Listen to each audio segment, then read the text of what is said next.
안녕하세요. DJ 라니입니다. 오늘의 사연 시작해 보겠습니다. 안녕하세요. 저는 얼마 전 저의 자만심 때문에 큰 코 다친 60대 여성입니다. 살다 보면 나이가 들수록 사람 보는 눈이 생긴다고들 하잖아요. 저도 그 말을 참 믿었어요. 이제는 어느 정도 사람의 속내를 알 수 있을 거라고. 그동안의 경험들이 제게 사람 보는 안목을 길러줬을 거라고요.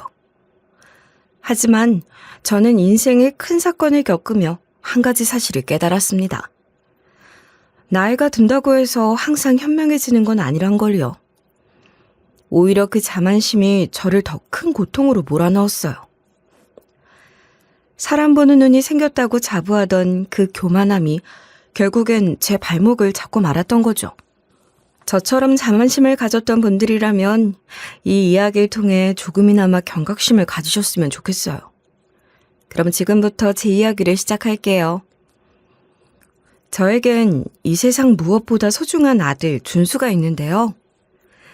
준수가 돌을 지났을 무렵 병에 걸린 남편이 세상을 떠나는 바람에 과부가 되었어요. 너무 갑작스럽게 저 혼자 아이를 키워야 하는 상황이 되었을 때 얼마나 막막했는지 몰라요. 한참 아이가 부모의 손길을 필요로 할 나이였거든요. 처음엔 모든 게 너무 버거웠어요. 남편이 일찍 떠나고 나니 모든 책임이 제 몫이 되었죠. 친정 부모님께 아이를 맡겨놓고 일을 2개, 3개씩 하면서도 쉬는 날이나 집에 돌아오면 아이를 보며 활짝 웃으려 애썼습니다. 적은 시간이라도 부모로서 아이와 시간을 즐겁게 보내고 싶었거든요. 이런 부모 마음을 알아준 걸까요? 우리 아들은 정말 잘 자라줬어요. 누구보다 속 썩이지 않고 공부도 잘하고 주변 사람들로부터 참 예의 바르다는 칭찬 많이 들었어요. 그럴 때마다 아들이 참 고맙고 대견했죠. 고등학교 때는 성적도 너무 좋아서 학교에서 장학금도 받고 대학에 갈 때는 학비가 걱정됐는데 스스로 장학금을 받으려고 노력하더라고요.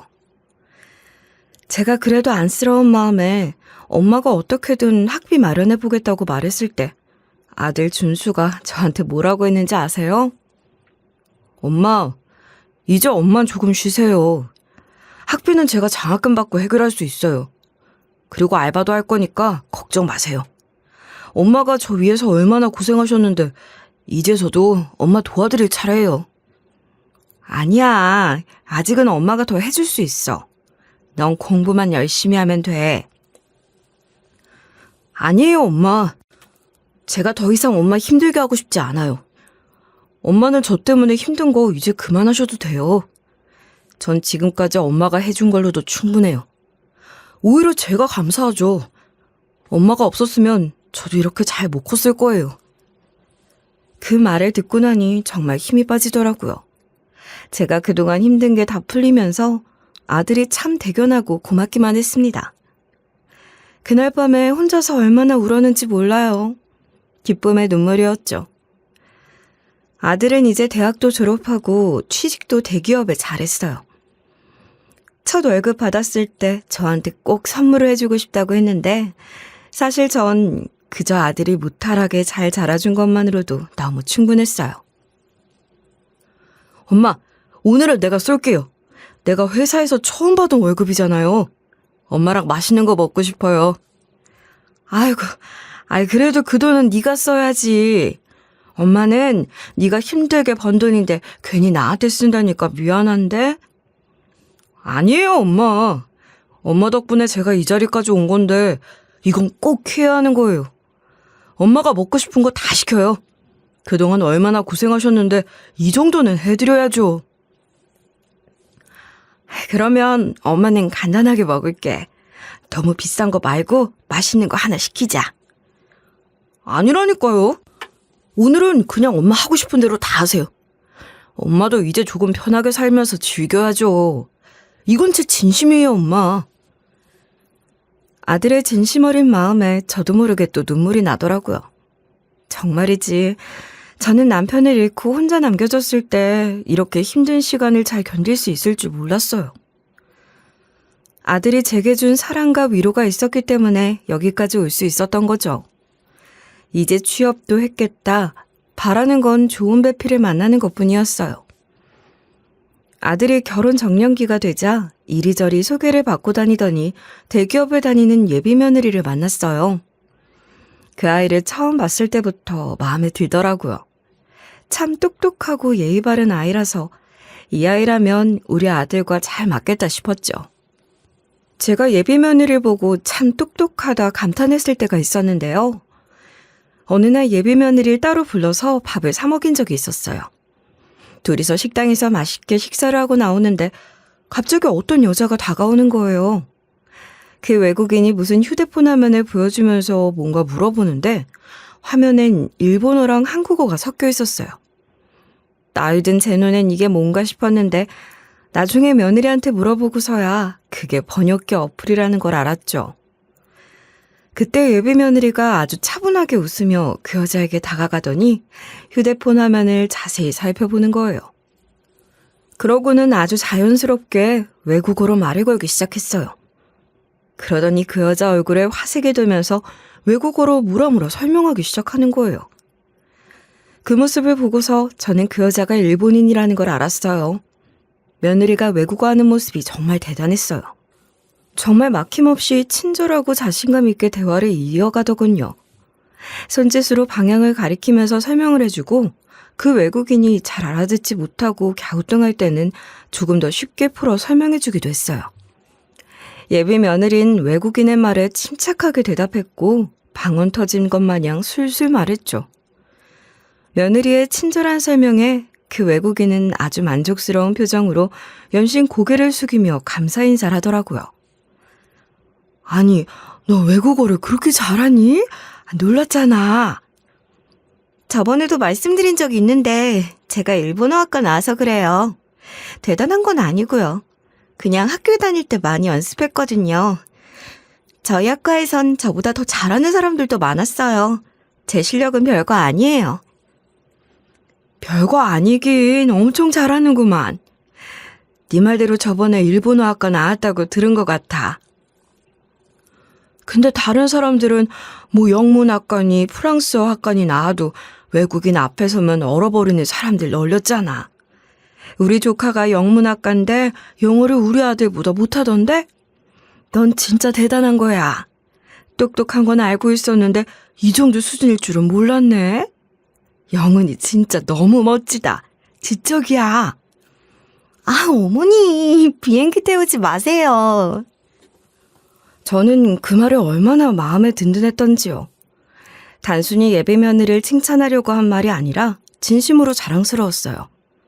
언어를 잘하는 것도 잘하는 거지만 곤란한 처지에 있는 사람에게 차근차근 설명해주는 모습도 배려심 깊어 좋았거든요. 예비 며느리의 그런 모습을 보니 이 정도로 똑똑하고 따뜻한 사람을 우리 집안의 며느리로 맞이할 수 있게 된 게 정말 행운이라는 생각이 들었죠.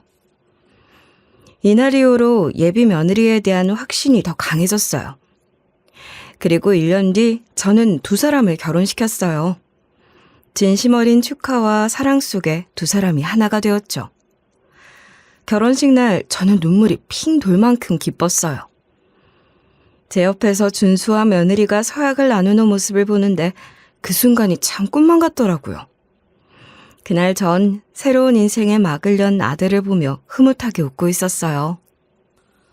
그리고 결혼식을 마치고 두 사람이 손을 꼭 잡고 퇴장하는 모습을 보면서 저도 모르게 눈가가 촉촉해졌어요. 이제 우리 준수도 정말 어른이 되었구나. 이 아이가 이제는 이 멋진 며느리와 함께 새로운 가정을 이루고 살아가는구나 싶어서요. 며느리와 아들 준수가 서로 의지하며 잘 살아갈 것을 믿고 추호도 의심하지 않았어요. 저는 그 순간만큼은 두 사람의 밝은 미래만을 기대하며 행복했답니다. 그런데 사람의 인생이라는 게 참 마음대로 되지 않더라고요. 핑크빛으로만 물들 것 같았던 아들 내외의 결혼 생활에도 위기가 찾아왔죠. 아들이 결혼하고 딱 1년 정도 지났을 때였어요. 며느리가 다니던 회사에서 갑자기 잘리게 됐습니다. 요즘 AI 기술이 많이 발전한다고 뉴스에서 많이 나오잖아요. 그런데 이렇게 컴퓨터가 척척 박사가 되어버려 사람을 대체하기 시작하니 대기업들도 인력을 줄이기 시작했거든요. 안 그래도 아들이 자기 회사에서도 동료들이 하나둘씩 잘리고 있다면서 걱정을 많이 했는데 정작 그 대상이 된 건 우리 며느리였어요. 며느린 충격을 받았는지 며칠 동안 방 안에서 나오지 않았어요. 저라도 갑작스럽게 해고 통보를 받으면 그런 상황을 쉽게 받아들이기 힘들었을 거예요. 그래도 며느린 절망에만 빠져있는 아이는 아니라 다시 재취직을 준비하기 시작했어요. 그런데 재취직이 생각처럼 쉽진 않더군요. 며느린 계속해서 대기업에 지원했지만 번번이 결과는 좋지 않았어요. 우리 아들은 며느리에게 중소기업도 지원해보라고 권했지만 며느리가 대기업만 고집했어요. 며느리의 백수기간이 늘어나자 눈 높은 며느리를 답답해하던 아들은 결국 며느리와 다투는 일이 잦아졌습니다. 저도 그 장면을 목격한 적이 있는데요. 그때가 오랜만에 아들네 집에 놀러 갔던 날이었을 거예요. 셋이서 저녁을 먹으면서 이런저런 이야기를 나누고 있었죠. 그러다가 어쩌다 보니 며느리 취업 얘기가 나왔고 또 대기업에 탈락했다는 이야기가 나왔어요. 아들은 답답해하며 이젠 정말 눈을 낮추란 말을 했고 그걸 계기로 두 사람이 또 말다툼을 벌이게 됐어요. 이제 좀 현실적으로 생각해보자. 지금 대기업 들어가는 게 예전만큼 쉬운 일이 아니야. AI니 뭐니 하면서 사람도 많이 안 뽑고 우리 회사도 지금 잘릴까봐 긴장하는 사람이 한둘이 아니야. 나도 알아. 그렇다고 내가 중소기업 가는 건 말도 안 돼. 내가 얼마나 열심히 공부하고 노력해서 여기까지 왔는데 지금 와서 그걸 포기하고 형편없는 중소기업에 들어가는 거야? 포기가 아니라 잠시만 눈을 낮추자는 거야. 일단 어디든 들어가서 경력을 쌓으면 다시 기회가 올 수도 있잖아. 일단 거기서 일하다가 또 이직할 생각을 하면 되는 거지. 그리고 중소기업이라고 무조건 형편없는 게 아니야. 찾아보면 좋은 데도 많아. 말이 쉽지. 그게 얼마나 자존심 상하는 일인 줄 알아? 나 당신이랑 결혼할 때도 내 커리어에 자부심이 있었어. 그런데 지금 와서 그걸 버리라니 그게 말이 돼? 나도 당신 마음이 이해해. 하지만 우리가 지금 처한 현실을 생각해야 해. 우리 둘 다 일해야 생활이 유지되잖아. 우리 집 대출금을 생각해봐. 한두 푼이 아니잖아. 그리고 나중에 아이도 가질 텐데 당신 육아휴직하기 전까지 벌어놔야 할 거 아니야. 나 혼자 벌어서 모든 걸 책임지기엔 솔직히 버거워. 그래서 나보고 아무 회사나 들어가서 돈 벌라는 거야? 그렇게 되면 내가 지금까지 쌓아온 건? 자존심은 뭐가 되는데? 나 그렇게 못해. 절대 안 돼. 왜 그렇게 당신 생각밖에 안 해? 나는 우리 둘의 미래를 위해서 어떻게든 현실적으로 생각해보자는 건데 당신은 항상 자기 자존심만 생각하잖아. 나도 당신 기분 상하게 하고 싶지 않아서 조심스럽게 이야기하는 건데 언제까지 그렇게 고집 부릴 거야? 당신이 힘들어하는 것도 싫고 우리 둘 다 더 좋은 미래 위해서 조금씩 양보하고 함께 헤쳐나가야 한다고 생각해. 항상 당신 생각만 강요하니 난 정말 답답해 죽겠어. 너네 둘 밥상머리에서 꼭 싸워야겠니? 여기서 이렇게 싸운다고 영은이가 바로 취직할 수 있는 것도 아닌데 꼭 엄마 온 날에 이렇게 다퉈야겠냐고. 엄마 진짜 속상하다. 죄송해요. 엄마 기껏 오셨는데. 물론 네 심정 모르는 거 아니야. 근데 준수야, 며느리 입장도 이해해줘야지. 아무리 답답하더라도 시어머니가 있는 앞에서 남편한테 그렇게 닥달당하면 누가 좋아하겠니? 며느리 너도 마찬가지야. 준수한테 이런 말 들으면 속상한 거 이해한다. 그런데 틀린 말이 아니야. 어느 정도 현실을 생각할 필요는 있단다. 우리 지금 상황이 여유롭지 않은데 조금은 눈을 낮추고 함께 방법을 찾아보는 게 중요해. 네가 얼마나 자존심이 강한지 알지만 때로는 현실을 받아들이는 것도 지혜로운 거야. 우리 가정을 위해 한 발 물러서서 생각해보면 좋겠구나.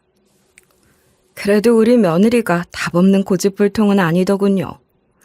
결국 며느린 마음을 조금 바꾸고 눈을 낮추기로 했어요. 며느린 중소기업급의 일본 무역회사에 취직을 하게 되었답니다. 처음엔 많이 망설였지만 이 회사가 생각보다 괜찮다고 하더라고요. 무역회사 특성상 출장이 작긴 했지만 오히려 며느린 그 점을 즐기는 것 같았어요. 워낙 여행을 좋아하는 아이니까요. 아들은 처음엔 유부녀한테 출장을 자주 보낸다고 투덜댔지만 전 그런 아들을 타이르면서 너도 그렇게 너 원하는 대로만 하려고 들면 안 된다고 했어요. 며느리가 한 발자국 양보해서 눈을 낮추고 취직을 했으면 아들 보고도 참고 양보하는 게 있어야 한다고 했죠. 며느린 순조롭게 회사 일에 적응했어요. 며느리가 말하기를 그 무역회사가 비록 이름이 많이 알려지진 않았지만 알짜배기 강소기업 같은 곳이라고 했어요. 연봉도 기대보다 높고 상여금도 많이 준다고 하더라고요. 한 번은 저한테 그런 말을 했어요. 어머니, 이 회사가 생각보다 괜찮아요. 상여금까지 합하면 대기업보다 연봉이 높더라고요. 처음엔 제가 눈을 낮춘다고 생각했는데 이제는 이 선택이 참 잘한 것 같아요. 일본 가는 것도 재밌고 일도 나름대로 보람이 있어요. 그래? 그럼 다행이네. 여기 취직하기 전까지 마음고생 많았는데 이제 좀 마음이 편해졌으면 좋겠다. 네, 어머니.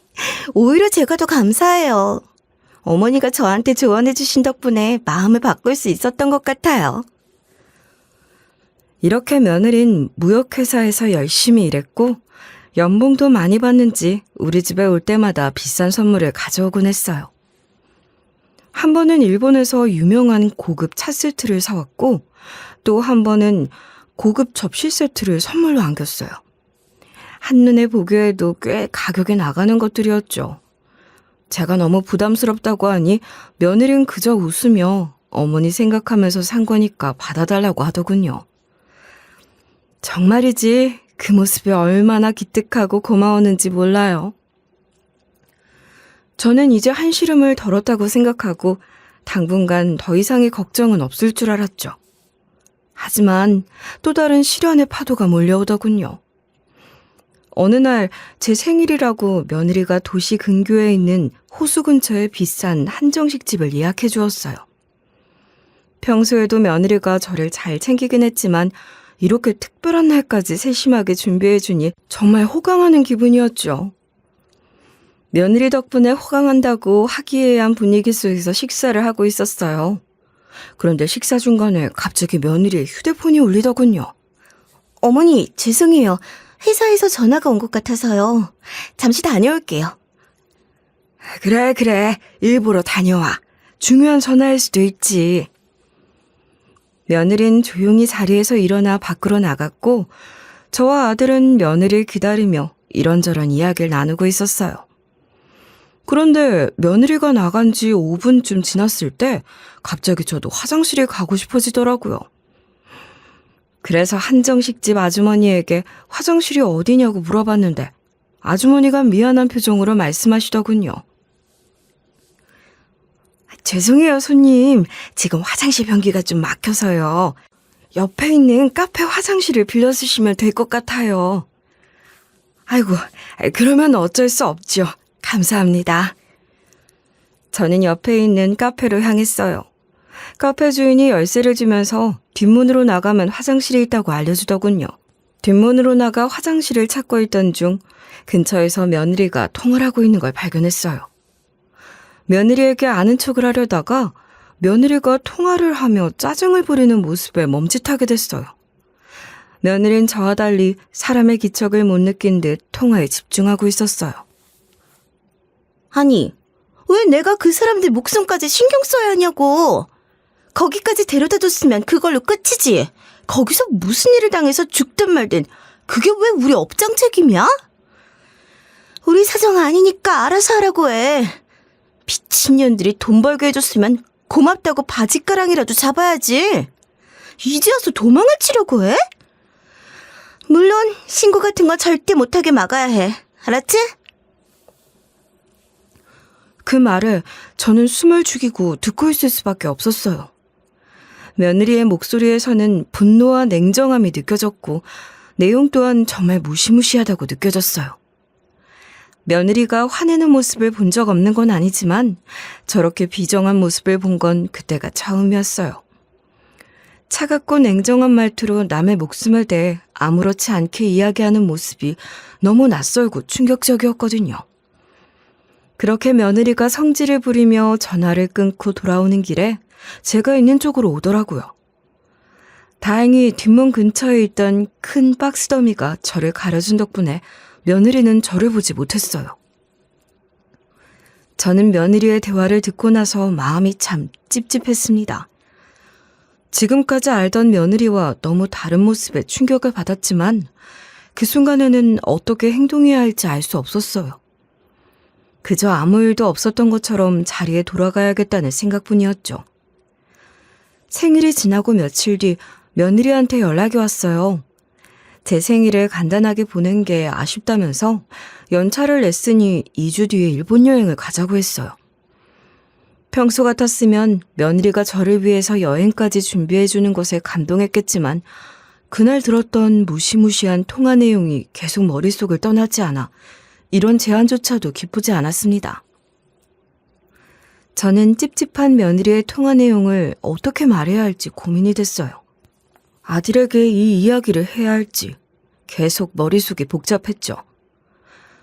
만약 아들에게 이야기를 한다면 며느리와의 관계가 어색해질 수도 있고 그렇다고 그냥 넘어가기엔 그 통화 내용이 너무도 무시무시했기에 마음이 놓이지 않았어요.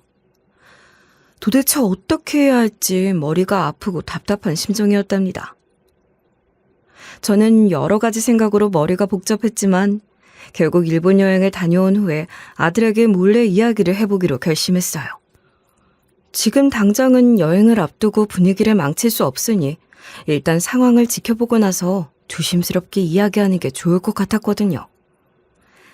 그렇게 시간이 흘러 일본 여행 날이 다가왔어요. 아들도 이날 맞춰 연차를 냈고 우리 셋이 함께 가기로 했죠. 그런데 여행 전날 갑자기 아들이 회사에서 급한 일이 생겼다며 함께 못 가게 되었어요. 아들은 아쉬워하며 둘이라도 잘 다녀오라고 했습니다. 엄마, 진짜 미안해요. 어떻게든 다 같이 가고 싶었는데 회사에서 갑자기 큰 문제가 생겨서 도저히 빠질 수가 없게 됐어요. 아이고, 괜찮아. 일이라는 게 어쩔 수 없지. 엄마는 네가 바쁜 거 알잖니. 대신 이번에는 며느리랑 둘이 다녀올 테니까 다음에 꼭 같이 가자. 진짜 죄송해요, 엄마. 꼭 다음에는 다 같이 갈 수 있게 할게요. 걱정 말고 회사 일에 집중해. 중요한 일이니까 최선을 다하는 게 맞지. 이해해 주셔서 감사해요. 집사람한테 엄마 잘 좀 챙겨달라고 말할게요. 그래. 우리 둘이서 잘 안전하게 다녀올 테니 너는 일 열심히 하고 다음에는 우리 셋이서 더 재미있는 여행 계획 세우자. 그렇게 여행 당일이 됐고 며느리 차를 타고 공항에 도착했어요. 며느린 하도 출장을 자주 다니다 보니 공항 주차 정기권을 끊고 있었어요. 그래서 차를 주차해놓고 출국할 예정이었죠. 그리고 출국 전 수화물을 붙이려고 하는데 며느리가 갑자기 실수로 놓고 온 짐가방이 있다면서 다시 공항 주차장 쪽으로 향하는 거예요. 어머님, 죄송해요. 가방 하나를 놓고 온 것 같아서요. 잠깐 주차장에 다녀올게요. 금방 올 테니까 여기서 잠시만 기다려주세요. 그래, 천천히 다녀와. 여기서 기다리고 있을 테니까 너무 서두르지 말고.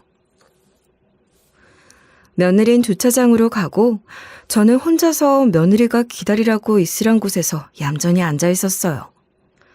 그런데 며느리가 사라진 지 얼마 안 됐을 때 갑자기 처음 보는 남자 꼬마아이 하나가 저에게 다가왔어요. 작은 체구에 커다란 눈을 가진 아이였고 느낌상 초등학교 3학년이나 4학년 정도로 보였어요. 헝클어진 머리카락에 우울한 인상인 아이지만 뭔가 단단한 결심이 서 있는 듯한 눈빛이었죠. 그 아이는 저에게 말을 꺼냈습니다. 할머니, 저 사람이랑 일본 가는 거예요? 어머, 꼬맹이 네가 그걸 어떻게 하니? 우리 며느리랑 같이 일본에 가려고 하는데. 그러자 그 꼬맹이는 덥석 제 손을 붙잡더군요. 그 작은 손이 떨리고 있었는데 그 떨림은 마치 무언가에 대한 두려움이 가득한 것처럼 전해졌어요. 아이의 손가락 끝까지 떨림이 퍼져나오는 느낌이었죠. 그 작은 손이 얼마나 간절한지 저도 모르게 마음이 덜컥 내려앉았어요. 아이는 눈을 동그랗게 떠서 저를 바라보며 간절한 표정으로 마치 제발 자신을 믿어달라는 듯 말했어요. 할머니, 제발 가지 마세요.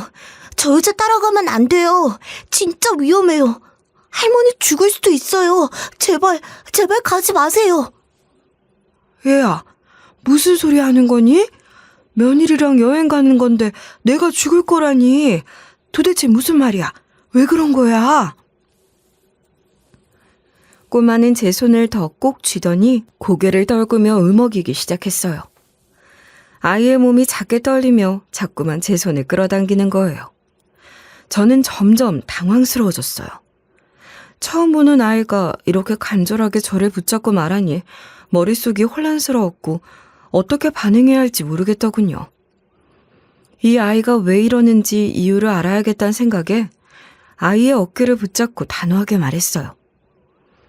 이유를 설명해야 따라갈 거라고. 그냥 무작정 따라가면 안 된다고 하면 안 된다고요. 그러자 아이의 눈에 눈물이 핑 돌더니 결국 울음을 터뜨리기 직전처럼 떨리는 목소리로 말했어요. 우리 이모도 저 아줌마랑 일본 갔다가 실종됐어요. 진짜예요. 그래서 할머니도 위험할까 봐요. 제발 가지 마세요. 그게 무슨 소리야? 아니, 우리 며느리랑 같이 일본 간 사람이 실종됐다고? 꼬맹이 너 그거 진짜야? 너 어른 놀려먹으려고 거짓말하는 거 아니지? 저 그런 걸로 거짓말 안 해요. 제가 한 말은 진짜예요. 저는 그 말을 듣고 가슴이 철렁 내려앉았어요. 순간 며느리와 그 무시무시한 통화 내용이 떠오르며 이 아이의 말이 정말일지도 모른다는 불안감이 몰려왔어요. 아이에게 조금 더 자세히 물어봐야겠다는 생각에 진정하려 애쓰며 말을 꺼냈습니다. 너희 이모가 어떻게 되었는지, 무슨 일이 있었는지 좀 더 이야기해 줄 수 있겠냐고 말이죠. 어떤 상황인지 알아야 내가 도울 수 있을 거라고 조금 더 자세히 설명해 달라고 부탁했어요. 그러자 아이는 고개를 끄덕이며 떨리는 목소리로 이야기를 시작했어요. 저희 엄마랑 이모요. 둘 다 일본으로 갔었거든요. 그때 아까 그 아줌마도 있었고 공항에서 빠빠이 했어요. 뭐라고? 며느리랑 같이 빠빠이 했다고? 그게 무슨 말이니? 정확히 좀 말해줄 수 있겠니? 엄마랑 이모가요. 돈 많이 벌어오겠다고 하고 일본 갔었어요. 공항에서 엄마랑 이모 배웅해주려고 저랑 할머니가 같이 갔었거든요. 그때 그 아줌마도 거기 있었어요. 엄마랑 이모랑 같은 비행기 타고 갔어요. 그랬구나. 그런데 네 이모가 왜 실종됐다는 거니? 무슨 일이 있었던 거야?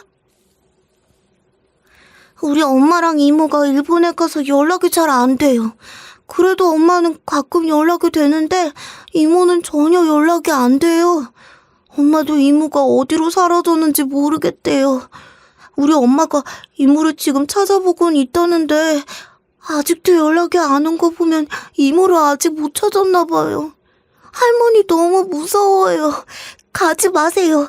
할머니도 우리 이모처럼 사라지시면 어떡해요. 아, 그렇구나. 그래서 네가 나한테 가지 말라고 말했던 거구나. 그런데 어쩌다가 대체 너 같은 꼬맹이가 공항에 혼자 있는 거야? 혹시 여기를 너 혼자 온 거야? 어른도 없이? 오늘 할머니랑 같이 왔었어요. 할머니 원래 엄마랑 이모가 그리워서 자주 공항에 오세요. 근데 이모까지 연락이 안 되니까 할머니가 엄청 걱정하시면서 마음 진정시켜야겠다고 오늘도 오신 거예요. 저도 학교 쉬는 날마다 할머니랑 같이 왔고 그래서 오늘도 여기 있는 거예요. 아니, 그럼 할머니는 어디 계신 거야? 어디 화장실이라도 가신 거니? 내가 너희 할머니 좀 봐야겠어. 여기에는 우리 할머니 말고도 다른 할머니나 할아버지들이 꽤 많은데 공항 쉼터 같은 데서 장기도 두시고 그러세요. 그래서 우리 할머니도 지금 모르는 할아버지랑 장기 두고 계세요. 전 재미도 없고 심심해서 돌아다니다가 그 아줌마랑 할머니 본 거예요. 그러니까 할머니, 그 아줌마 무서운 아줌마니까 제발 따라가지 말아요. 도대체 이게 어떻게 된 일인지 전혀 감이 잡히지 않았어요. 이 모든 상황이 너무 갑작스럽고 믿기지 않았습니다. 그리고 무턱대고 이 꼬마의 이야기를 다 믿어도 될지 판단이 안 섰어요. 어린애가 장난을 치면서 거짓말을 할 수도 있잖아요. 그런데 이 꼬마의 말을 그냥 넘기기에는 꼬마가 우리 며느리의 인상착의를 너무 구체적으로 말하고 얼굴 어느 부분에 점이 있는 것까지 다 알더군요. 며느리와 이 아이의 가족 사이에 무슨 일이 있었던 건지 아직 감이 잡히지 않았지만 왠지 제가 저번에 들었던 통화 내용과 연관이 있을 거라는 촉이 왔어요. 저는 그 꼬맹이에게 계속 질문을 했습니다. 그런데 얘야, 너희 부모님이랑 할머니는 이모 실종됐다고 신고는 하셨니? 경찰이나 대사관 같은 데 이야기하면 도움이 될 수 있을 텐데. 아니에요. 신고하면 안 된다고 엄마가 말했어요. 신고하면 일본에서 쫓겨날 거라고 했어요. 그리고 엄마랑 이모를 일본에 데려온 사람들이 신고하면 가만두지 않을 거라고 했어요. 엄마가 위험해질 수 있대요. 그래서 신고 못해요. 저는 그 말을 듣고 가슴이 철렁 내려앉았어요. 이건 분명히 불법적인 일이었어요. 그렇잖아요. 구린 게 없으면 왜 신고를 못 하겠어요? 저는 지난번 며느리의 통화 내용이 생각났습니다. 그때 며느리가 신고하지 말라고 통화 속 상대한테 으름장을 놓았잖아요. 신고를 하지 말라는 게 이 일과 연관이 있는 게 아닌가 싶었어요. 이 꼬마의 말도 그렇고 사람이 실종됐는데 신고를 못한다는 게 말이 안 되는 거죠. 점점 사태의 심각성이 느껴졌고 더 이상 머뭇거릴 수 없겠다는 생각이 들었습니다. 얘야, 그럼 지금 너희 할머니한테 가자. 너네 할머니와 얘기를 더 해봐야겠어. 나도 이 상황이 도무지 이해가 안 되니 할머니와 함께 좀 더 자세히 알아보자. 네? 그건 좀 우리 할머니는 모르는 사람이랑 함부로 이야기하지 말랬는데 혼나면 어떡해요? 꼬맹아, 이모 찾고 싶지 않아? 이모를 찾고 싶으면 내 말 들어줘. 할머니한테 혼은 나겠지만 그래도 이모를 찾는 게 먼저 아니겠어? 꼬마는 제 말을 듣고 잠시 주저했지만 곧 고개를 끄덕였어요. 저는 꼬마에게 앞장서라고 했고 우리는 함께 공항 안을 걸어 꼬맹이의 할머니가 계신 곳으로 향했습니다. 할머니 만나자마자 이야기를 더 자세히 들었어요. 꼬맹이의 할머니는 본인 딸들이 정말 돈을 벌기 위해 일본으로 떠났다고 했어요. 그리고 그 배후에는 제 며느리가 있었죠. 며느리가 그들에게 해외 일자리를 알선해준 사람이었다는 이야기를 들었을 때 저는 그 자리에서 얼어붙은 것 같았어요. 며느린 무역회사 직원이라며 늘 자랑스럽게 이야기했는데 그게 다 거짓이었나 하는 생각이 머리를 스쳤죠. 그동안 제가 알고 있던 며느리의 모습이 완전히 가면을 쓴 거였다는 생각에 그 충격이 가슴 깊이 파고들었습니다. 아직은 안개 속에 갇혀 완전히 드러나지 않은 진실이지만 모든 것이 드러날 때는 얼마나 추악할지 생각하면 할수록 온몸에 소름이 끼치고 그 밑바닥에는 무엇이 있을지 두려움마저 느껴졌습니다. 지금까지 가족을 속이고 큰 거짓말을 해왔을지도 모른다는 사실에 마음이 무너지는 것 같았어요. 점점 숨쉬기도 어려워질 만큼 심장이 두근거렸습니다. 저는 잠시 숨을 가다듬고 할머니를 설득하기 시작했어요. 따님분께서 실종됐다고 하셨죠? 이건 그냥 넘길 문제가 아닙니다. 신고를 하셔야 해요. 경찰에 알리고 도움을 받아야 할 것 같아요. 그렇지만 우리 딸이 신고하면 큰일 난다고 했어요. 우리 딸이 일본에서 쫓겨날 수도 있고 데려온 사람들도 가만두지 않을 거라고. 딸한테 그런 말을 들으니까 너무 무서워서요. 일단 딸이 찾아보고는 있다고 조금만 기다려달라고 했어요. 따님이 실종됐는데 기다리고만 있는 게 맞는 걸까요? 지금 이렇게 손 놓고 있는 동안 따님분께 어떤 일이 생길지도 모르는데 정말 괜찮으시겠어요? 아유, 그러다가 첫째한테까지 무슨 일 생기면 어떡해요. 첫째가 울면서 말하는데 도저히. 할머니, 지금 중요한 건 이모를 찾는 거예요. 위험하다고 하더라도 우리가 아무것도 하지 않으면 둘째 따님분이 더 위험해질 수 있어요. 신고라면 최소한 우리가 무슨 상황에 처해 있는지 정확히 알 수 있고 도움을 받을 수 있는 길이 생길 거예요. 그렇게 제가 할머니를 설득하는 동안 며느리에게서 전화가 계속 왔지만 저는 무시하고 받지 않았어요. 지금은 일단 이 꼬맹이와 할머니를 돕는 것이 더 중요하다고 생각했고, 만약 며느리가 이 사실을 알면 이 둘에게 무슨 짓을 할지도 모른다는 생각이 들었어요. 그때 며느리가 했던 통화 내용만 들어도 그 사람들이 얼마나 무서운 사람들인지 충분히 알 수 있었거든요.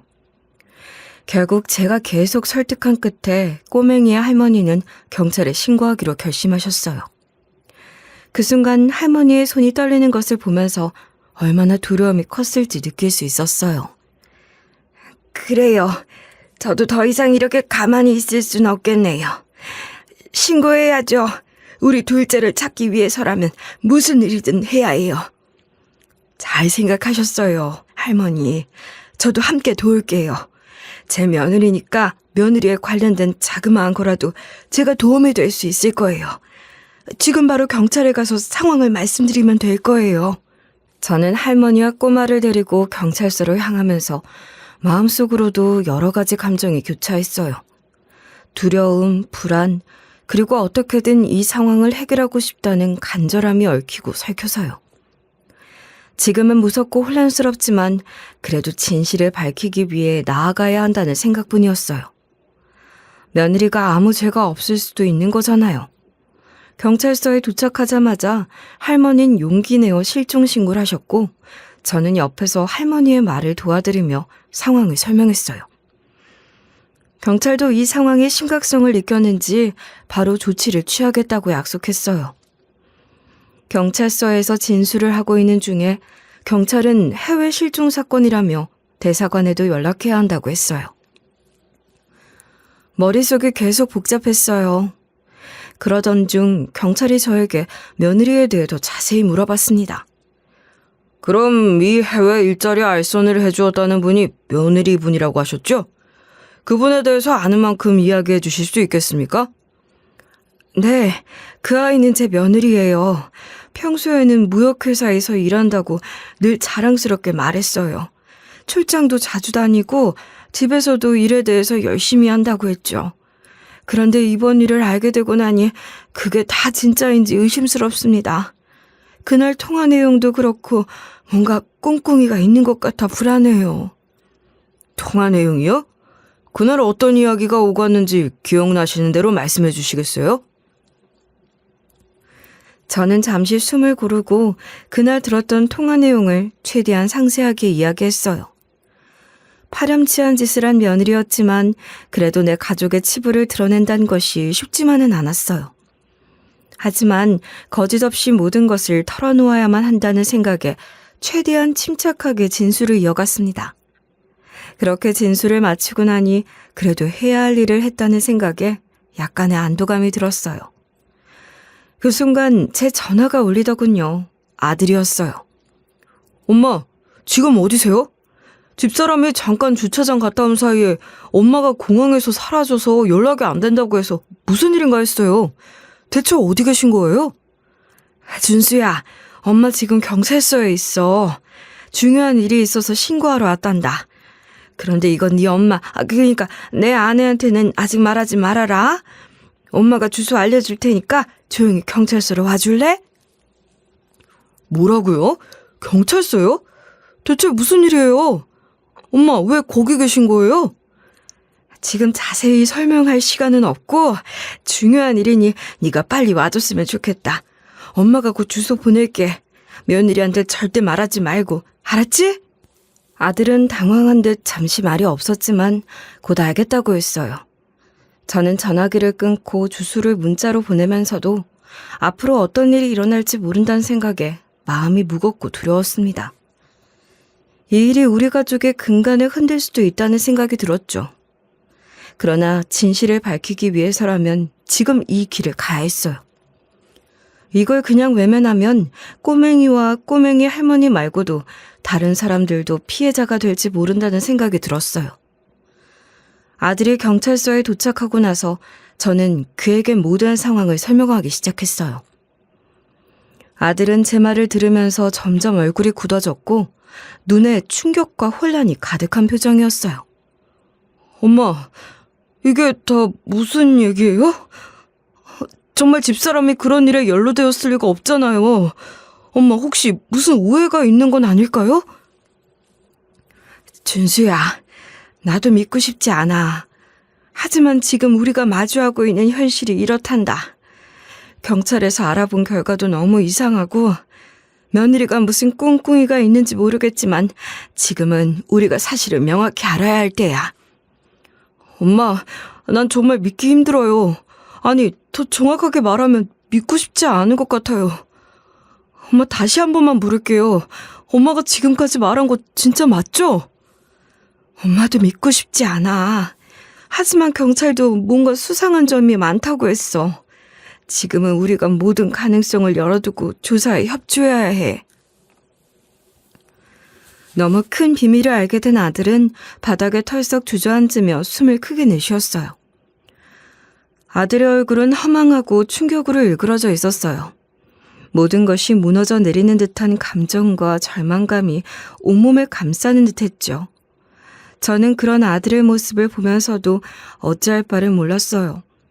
믿었던 배우자에게서 뒤통수를 맞은 아들의 짠한 모습이 너무 불쌍했고 동시에 며느리에 대한 분노가 치솟아 올랐습니다. 준수가 얼마나 며느리를 사랑했는지 얼마나 믿어왔는지를 알기에 그 배신감이 더 크게 다가왔죠. 그렇게 몇 시간이 더 지나가며 경찰 조사가 진행됐어요. 그렇게 경찰이 조사를 진행하는 동안 점점 역겨운 사실들이 얼굴을 드러냈습니다. 며느리분이 근무하신다는 무역회사를 조사해본 결과 여러 가지 수상한 점들이 드러났습니다.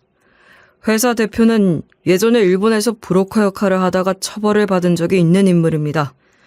당시 사업체를 폐업했는데 또 회사를 세운 걸 보니 이름만 바꿔서 똑같은 일을 다시 하고 있는 것 같습니다. 브로커요? 그게 무슨 말씀이세요? 예. 이 대표란 사람은 과거 여성들을 모집해 해외 원정을 보내는 일을 했던 사람입니다. 그리고 이 여자들이 해외 원정을 뛰면서 했던 일은 말이죠. 어르신 앞에서 이런 말까지 대놓고 하긴 그런데 남자들에게 웃음을 파는 일 정도라고만 해두겠습니다. 그런데 문제는 이 여성들을 넘기는 과정에서 이상한 곳에 넘겨서 행방불명되는 경우가 있었다고 해요. 흔히 말하는 불법 체류자가 되는 경우도 흔하고요. 그래서 같이 해외 원정을 갔던 여자들조차 주변에서 그런 일이 발생해도 자기의 불법 체류 사실이 들킬까봐 신고를 못하기도 하죠. 또 사라진 사람들에 대해서는 가족들이 신고하지 못하도록 협박도 했고요. 조사를 하다 보면 회사의 정체가 드러날까봐 그랬던 거죠. 그럼 집사람이 그 일에 연루된 건가요? 그 회사에서 그런 일을 하고 있다는 겁니까? 현재로서는 확실하지 않지만 일자리 알선이라는 이름으로 사람들을 해외로 보내고 있다는 점에서 상당히 의심스러운 부분이 많습니다. 특히 실종자들의 가족들에게 신고를 못하게 협박한 정황까지 확인됐으니까요. 대체 이 미친 여자는 뭐라고 돌아다닌 거야? 아들은 그 말을 듣고 갑자기 책상을 쾅쾅 치며 분노를 터뜨렸어요. 아들의 얼굴은 울분으로 일그러져 있었고 눈에는 눈물이 맺힌 채로 터져나오는 화를 참으려 애쓰는 모습이었죠. 사람이 머리끝까지 화가 나면 눈물이 나온다고도 하잖아요. 아들의 모습은 딱 그랬습니다.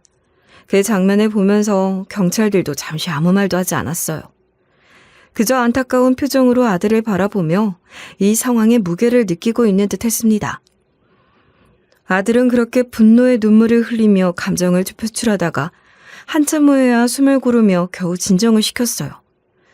눈물을 닦고 깊게 숨을 내쉰 아들은 결국 저에게 말했습니다. 엄마, 통화 좀 해야겠어요. 집사람한테 경찰서로 오라고 해야겠어요. 어차피 조사받아야 하는 거 아니에요? 지금 이 상황을 피할 순 없잖아요. 그래, 어쩌면 그게 맞을지도 모르겠구나. 이젠 우리가 직접 마주해야만 할 때인 것 같아. 아들은 고개를 끄덕이고 전화를 걸었어요. 예상외로 목소리는 차분했지만 그 안에는 냉정함이 깃들어 있었습니다. 아마도 지금 당장이라도 며느리한테 욕을 갈기고 싶은 걸 꾹꾹 누르면서 통화하고 있는 듯 했어요. 결국 며느리도 아들에 의해 도주와 별다른 불응 없이 생각보다 순순히 경찰서로 소환되었고 우리는 며느리를 기다리며 한동안 말없이 앉아 있었어요. 시간이 흐르고 며느리가 경찰서에 도착하자 아들과 저는 동시에 벌떡 일어나 며느리를 향해 다가가면서 바로 소리를 지르며 따졌습니다. 경찰서에 있던 사람들이 모두 저희를 쳐다보고 있었지만 난동을 피우는 건 멈출 수 없었습니다. 가증스럽게도 며느린 경찰의 뒤에 숨어버리더군요. 아들이 경찰의 뒤에 숨은 며느리를 잡아당기려고 하자 경찰은 진정하라고 저희를 말렸어요. 상황이 어느 정도 정리됐을 무렵 며느린 저희 앞에서 무릎을 꿇은 채 읍소하고 있었어요. 정확히 말하면 구질구질한 변명이라 해야 맞겠군요. 저 어쩔 수 없었어요. 예전에 대기업에서 벌었던 돈을 다시 벌고 싶었고 사람들에게 괜찮은 회사 다닌다고 자랑하고 싶었어요.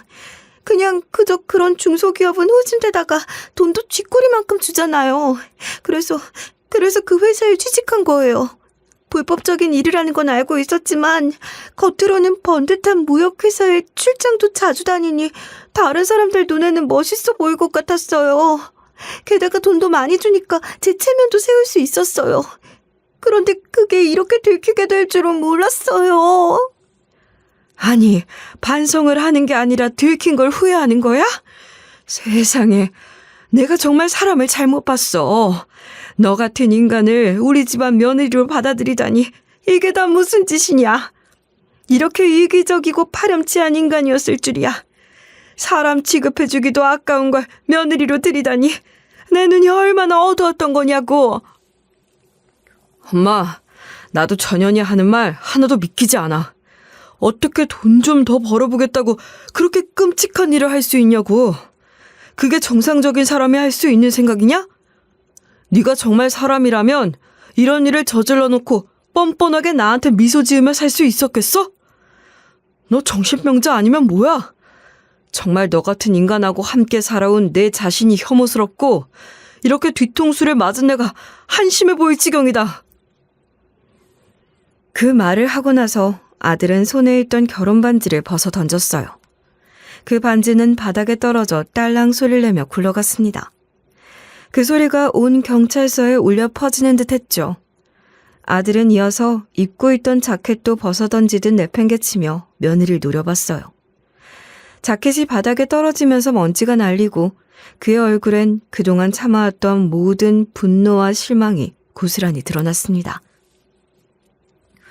이제 너랑 갈아설 거니까 이딴 반지 필요 없어. 네가 선물로 준 자켓도 가져가라. 네가 준 건 아무것도 필요 없어. 이 자켓도 분명 네 더러운 돈으로 산 거겠지?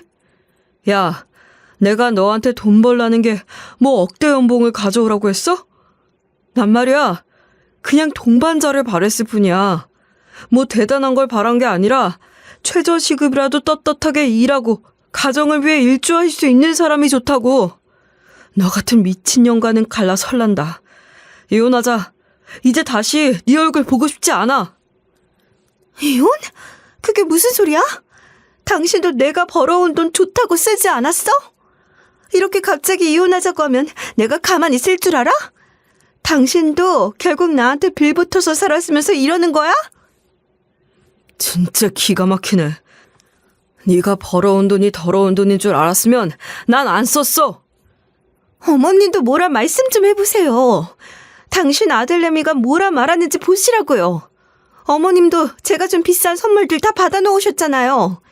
전 어머님 해외여행까지 보내드리려고 했는데 제가 이만큼 했으면 어머님도 최소한 이혼은 막아주셔야 하는 거 아니에요? 엄마, 미친년 말 듣지 마. 저딴 년 말 들을 필요 없어.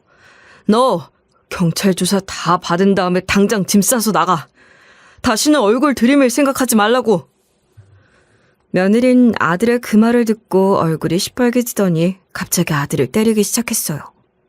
손이 마구 휘둘러지는 가운데 며느리의 얼굴엔 분노와 절망이 섞여 있었죠.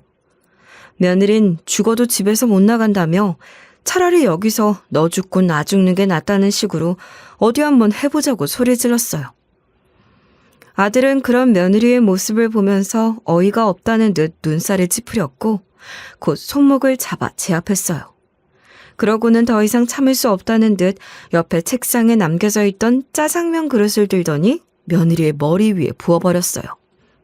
그 짜장면 그릇은 다른 책상에서 조사받던 사람이 먹은 짜장면 그릇이었죠. 짜장면이 며느리의 머리와 옷 위로 흘러내렸죠. 검게 덕지덕지 묻은 꼬라지가 꼭 며느리의 시커먼 속내 같았습니다. 경찰은 다시 한번 우리한테 경고하며 경찰서에서 이러시면 안 된다고 했지만 저는 아들이 잘했다고 생각했어요. 그동안 죗값에 비하면 저 정도 망신당하는 건 아무것도 아니죠. 그날 이후 결국 며느리와 아들은 이혼을 하게 됐어요. 그 과정에서 얼마나 많은 눈물과 분노가 오갔는지 말로 다 표현할 수가 없네요. 아들은 며느리와의 관계를 완전히 끊어내기 위해 단호하게 행동했습니다. 며느린 처음에는 이혼을 피하기 위해 필사적으로 애를 썼고 심지어 아들에게 매달리며 용서를 구하기도 했지만 아들의 마음은 완전히 돌아선 뒤였어요.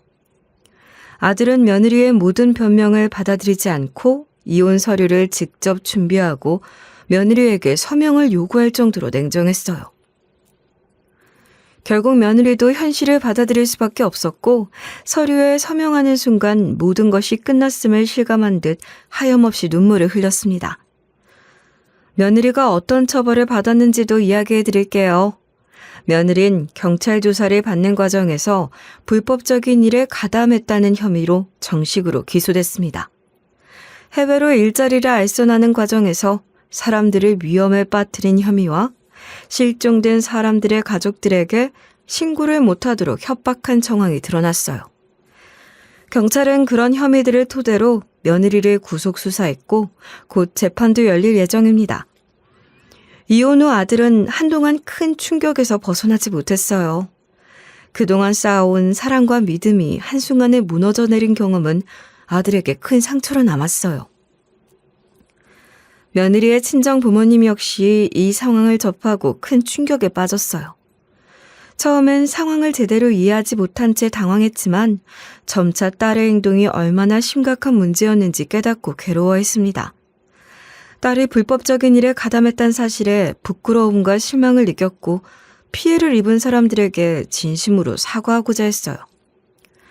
며느리 친정 부모님은 우리한테도 진정으로 사과를 했고 본인 딸이 어렸을 때부터 목표가 있다면 물불 안 가리고 성취하는 성격이 강하다고 하더군요.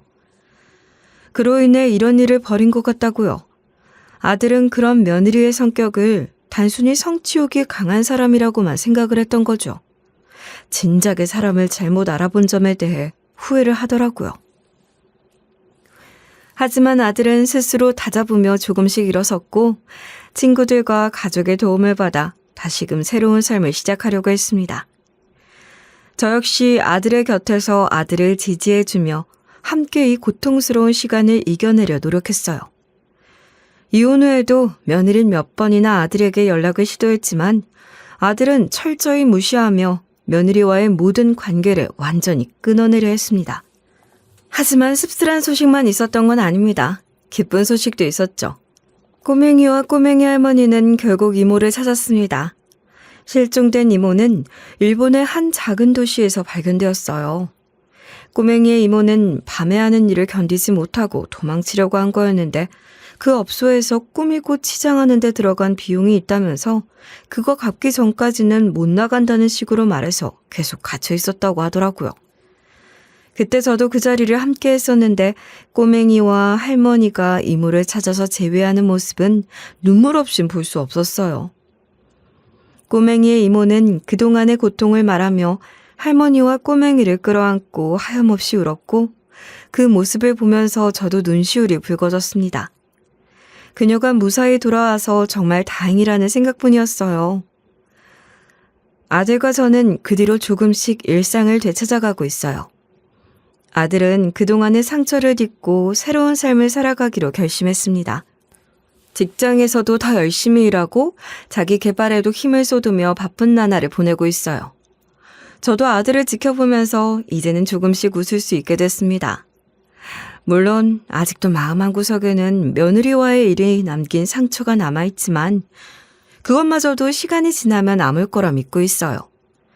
가족이 서로를 지지하며 함께 이겨내고 있다는 사실이 무엇보다 큰 힘이 되더군요. 이 사건을 통해 많은 교훈을 얻었어요. 그동안 얼마나 쉽고 순진하게 사람을 믿고 그 믿음을 확인하지 않고 지냈는지 깨닫게 됐죠. 가장 가까운 사람이라 할지라도 진심으로 무엇을 생각하고 있는지 알지 못한다면 언젠가는 그 관계가 무너질 수 있다는 걸 배웠습니다. 신뢰는 아무 조건 없이 주어지는 것이 아니라 서로의 행동과 책임을 통해 지속적으로 확인되고 쌓아가야 하는 거라는 걸요. 아들 역시 이번 일을 통해 크게 성장했어요. 사랑하는 사람에게 상처를 받는 일이 얼마나 힘든지 깨달았고 그럼에도 불구하고 그 고통을 극복하고 다시 일어서는 것이 얼마나 중요한지도 알게 됐습니다. 그는 이제 사람을 쉽게 믿지 않지만 그 대신 더욱 신중하게 그리고 진심으로 상대를 이해하고자 노력하려고 한다고 말했어요. 앞으로 우리는 이런 교훈을 바탕으로 더 나은 사람이 되려고 노력할 겁니다. 서로에게 상처 주지 않기 위해 그리고 사랑과 신뢰를 진정한 의미로 지켜나갈 생각이에요. 그럼 저의 이야기는 여기서 마치도록 하겠습니다. 지금까지 이야기를 들어주셔서 감사합니다.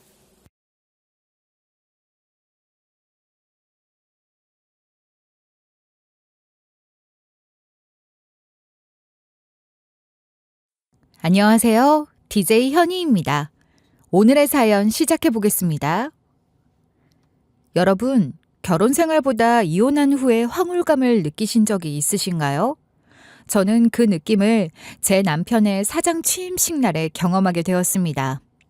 저는 남편과 이혼하면서 삶의 진정한 의미를 깨닫게 되었는데요. 그래서 이렇게 사연글을 보내게 됐으니 제 이야기를 부디 끝까지 들어주세요. 남편이랑 제 나이는 40대 후반이고 동갑입니다. 전 전업주부 일을 하고 있고 남편은 회사 다니는 직장인이에요. 우리 남편은 매우 건실하고 성실한 사람이죠.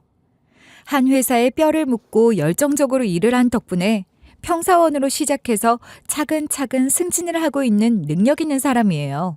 저는 이런 남편을 내조하면서 아이들을 잘 키우고 있었어요. 근데 남편이 임직원이 된 뒤로 사람이 변한 것 같았죠. 평소처럼 집안일을 하고 있는데 남편한테 전화가 온 거예요. 전화를 받아보니까 어머님이 쓰러지셨다는 연락을 받아서 급하게 병원으로 왔다고 하더라고요. 그래서 그 전화를 받고 곧장 병원으로 달려갔는데요. 불안한 마음으로 병원 로비로 들어서자마자 접수처로 가서 어머님 이름을 댔죠. 어머님이 계시는 병실로 가보니까 남편이 심각한 표정으로 앉아 있었어요.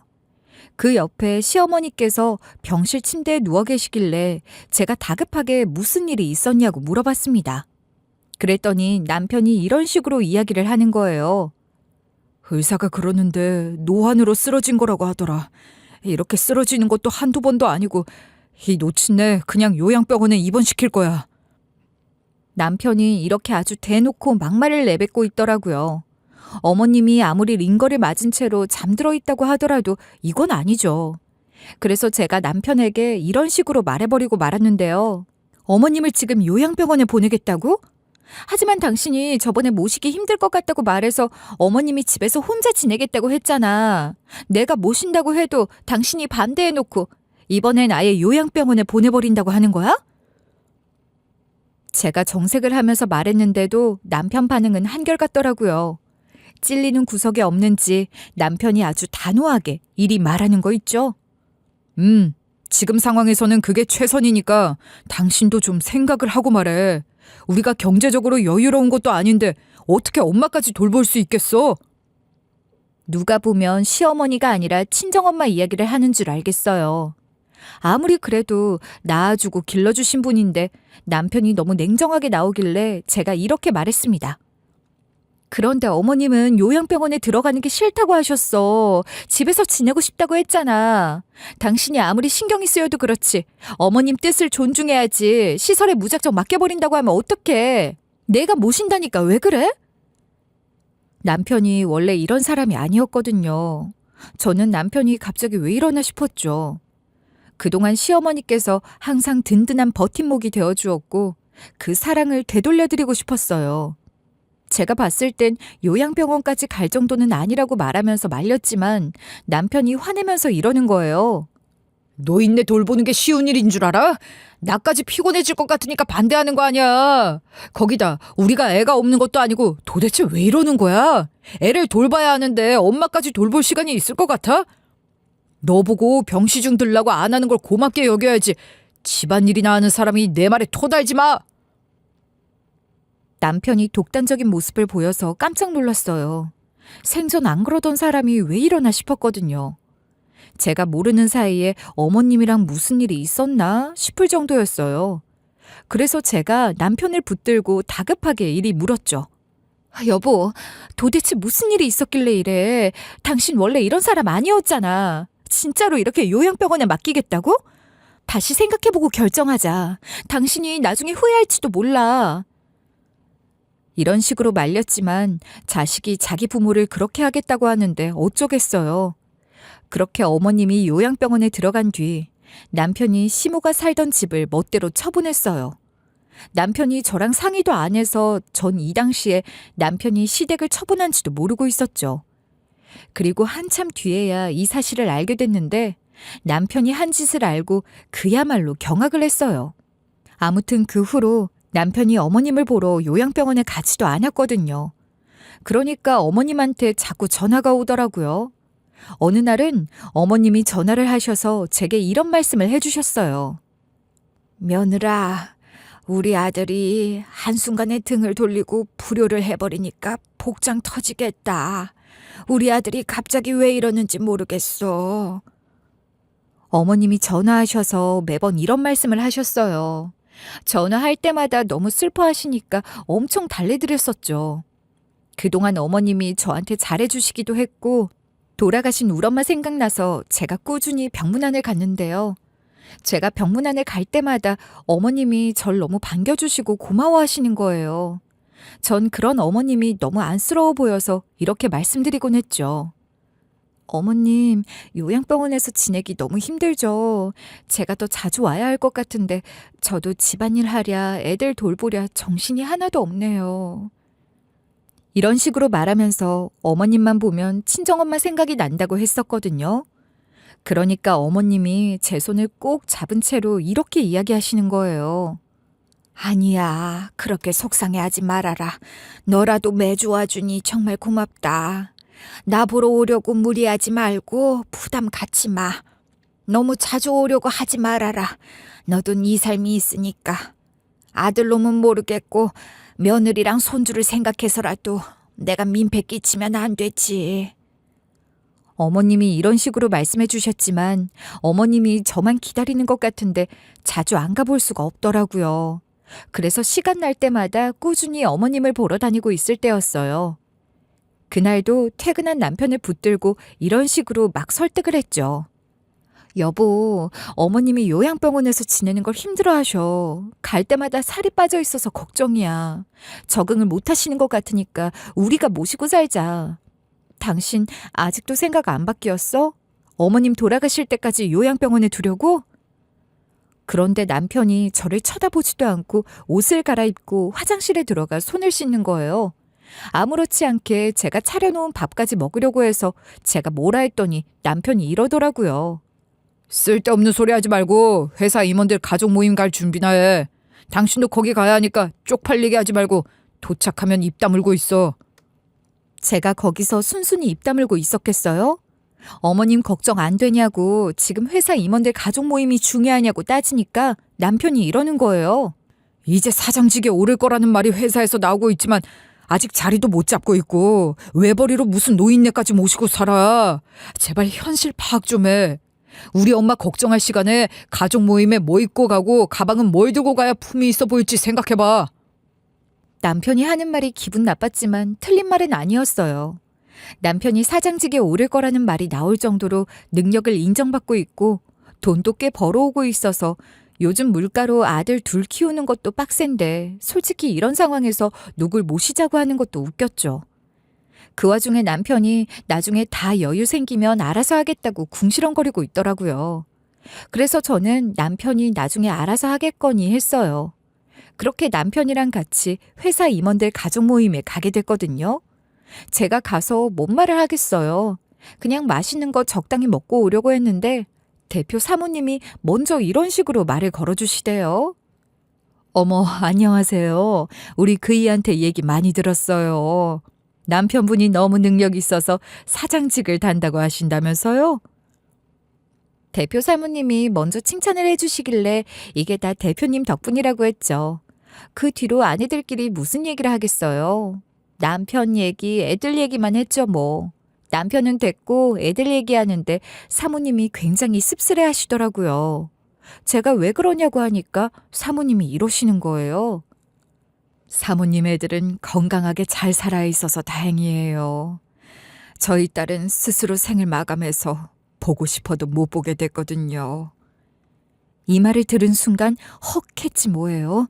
제가 말실수를 해서 남편 점수 깎였으면 어떡하지 싶었죠.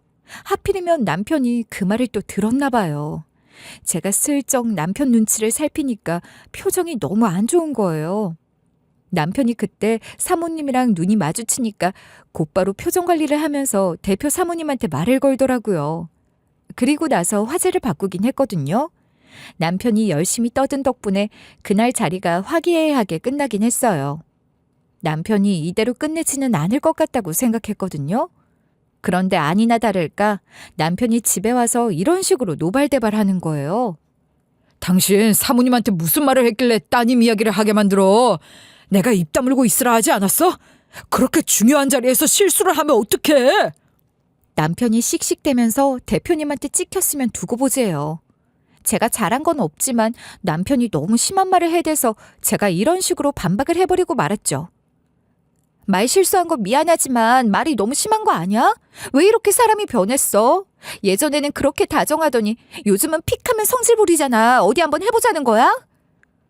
제가 이런 식으로 뭐라 하니까 남편 얼굴이 시뻘개지는 거예요. 한참 동안 알아들을 수 없는 말들을 쏟아내더니 이렇게 이야기하고 휙 가버리더라고요. 말이 안 통하는 옆했네네. 당신이랑 대화할 생각 없으니까 말 걸지 마. 차라리 당신 아프다고 할 걸 그랬어. 아휴, 인생에 도움이 안 돼. 남편이 이러는데 정말 열받아서 속이 부글부글 끓었어요. 그렇게 남편이랑 한 집에 살면서 말도 안 하고 있었는데요. 냉전인 상태 그대로 아침을 차려줬죠.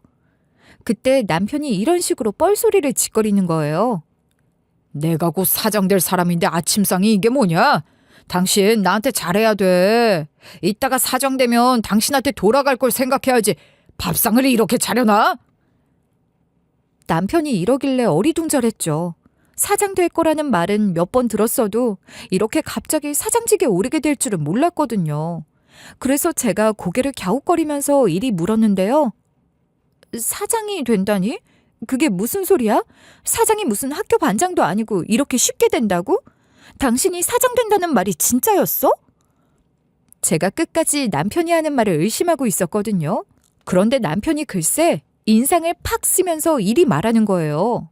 그동안 내가 하는 말을 뭐로 들은 거야? 내가 계속 사장으로 취임한다고 했잖아. 나 참 어이가 없어서 다른 사람도 아니고 남편이 사장 된다고 하면 믿어야 하는 거 아니야?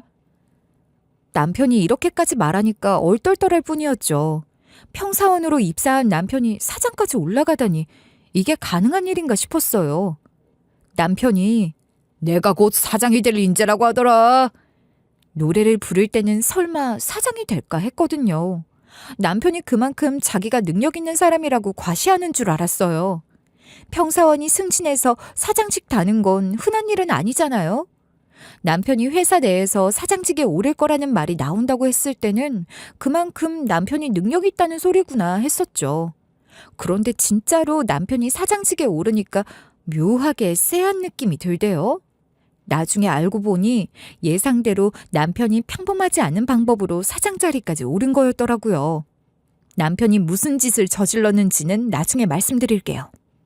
남편이 그렇게 사장직에 올라갔다고 말해주고 출근을 했는데요. 일단 저는 남편을 축하해줄 요량으로 그날 밤 상다리 부러지게 상을 차리고 케이크를 사서 기다리고 있었어요. 그런데 남편이 잠시 후에 들어오더니 저보고 이런 말을 하는 거예요. 이제 이혼하자. 내가 사장까지 됐는데 집에서 살림만 하는 보잘것없는 여자랑 살아야겠어.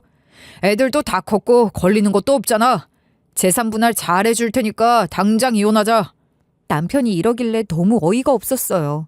그래서 남편 눈을 똑바로 쳐다보면서 이리 소리쳤죠. 애들 성인 된 지 얼마나 됐다고 그래? 아직 들어갈 돈이 얼마나 많은데 무슨 헛소리를 짓거리는 거야. 이혼 안 할 거니까 그렇게 알고 있어. 남편은 제가 이렇게 나오는데도 눈 하나 깜짝 안 하더라고요. 오히려 저를 비웃으면서 이런 말을 씹으렸거든요. 애들 성인 됐으니까 이혼하자고 한 거지. 들어갈 돈이고 뭐고 난 당신이랑 같이 살 생각 없다고. 이혼 소송 걸 테니까 알아서 해. 이러고 방 안으로 들어가 버리는 거예요. 이대로 있으면 안 되겠다는 생각이 들어서 어머님한테서 남편의 사장 취임식 날짜와 장소를 알아냈어요. 어머님이 글쎄 남편에게 복수하려고 제 편에 붙어선 거 있죠? 도대체 무슨 일이 있었길래 어머님이 남편한테 등을 돌린 거냐고요? 제가 지금부터 말씀해 드릴 테니까 잘 들어주세요. 남편의 사장 취임식 당일에 남편을 챙겨주고 저도 준비하려고 했거든요. 남편이 어딜 가려고 그렇게 차려입는 거냐고 하길래 제가 취임식 자리에 간다고 했죠. 그러니까 남편이 절 보고 깔깔 웃는 거예요. 제가 왜 웃는 거냐고 물어보니까 남편이 저를 위아래로 훑어보면서 이랬어요. 이혼 준비하려면 바쁠 텐데 따라오게. 나랑 이혼할 건데 뭐하러 취임식 자리에 와. 당신 생각이라는 걸 하고 행동해. 이혼하면 어차피 남이 될 텐데 사장 마누라 짓이 하고 싶냐? 따라오지 말고 이혼 준비나 하셔. 라고 말하면서 저한테 종이 하나를 건네주는 거예요. 보니까 이혼 소장이더라고요. 기어코 이혼을 하자는 거죠. 우리 아이들이 마음에 걸려서 억지로 맞춰가며 살아봤지만 남편이 결국 이런 선택을 하다니. 이렇게 나오시겠다 싶어서 저도 마음을 먹었죠. 바쁠 것 없다 하고 바로 도장 찍어주니까 남편이 깜짝 놀란 얼굴로 이러는 거예요. 왜 갑자기 마음이 바뀌었어? 분명 이혼 안 하겠다고 버텼잖아. 이혼 소송도 걸겠다고 난리 칠 줄 알았는데 순순히 도장을 찍어주네. 남편이 재수없게 비아냥댔지만 화도 나지 않았어요. 제가 괜히 이혼 도장을 찍어준 게 아니었고 다 생각이 있었거든요. 그래서 제가 남편에게 삿대질을 하면서 이리 이야기해뒀죠. 나도 너 싫어.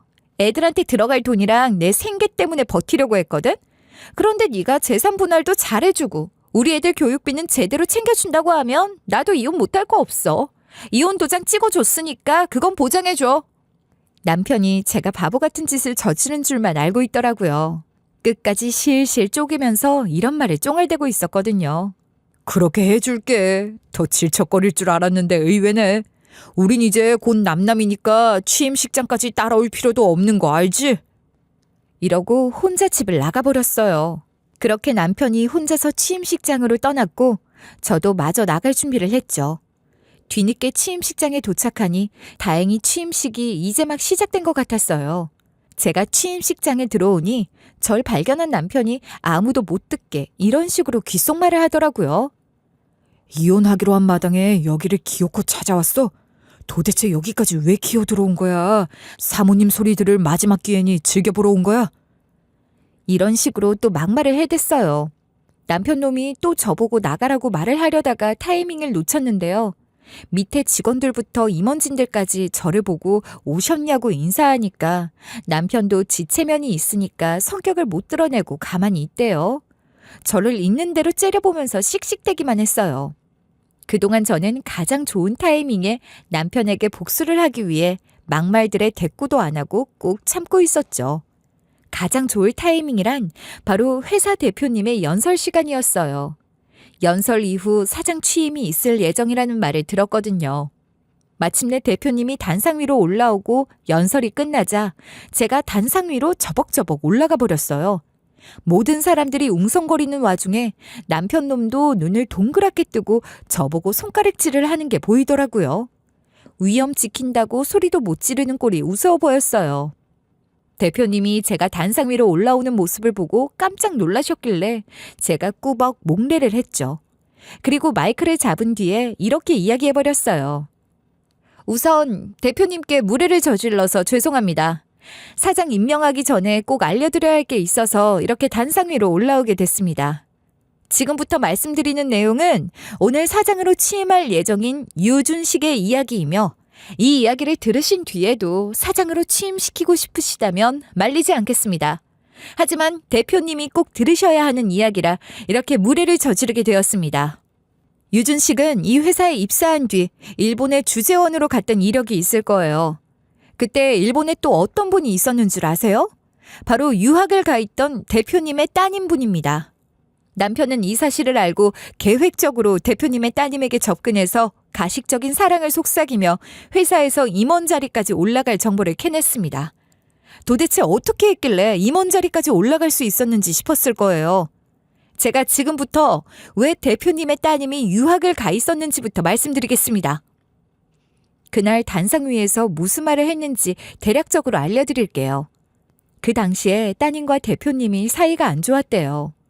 따님과 대표님 사이가 안 좋아진 이유도 대표직을 노리고 있는 대표의 둘째 아들 때문이었다는 거예요. 둘째 아들이 첫째 딸을 견제하고 있었대요.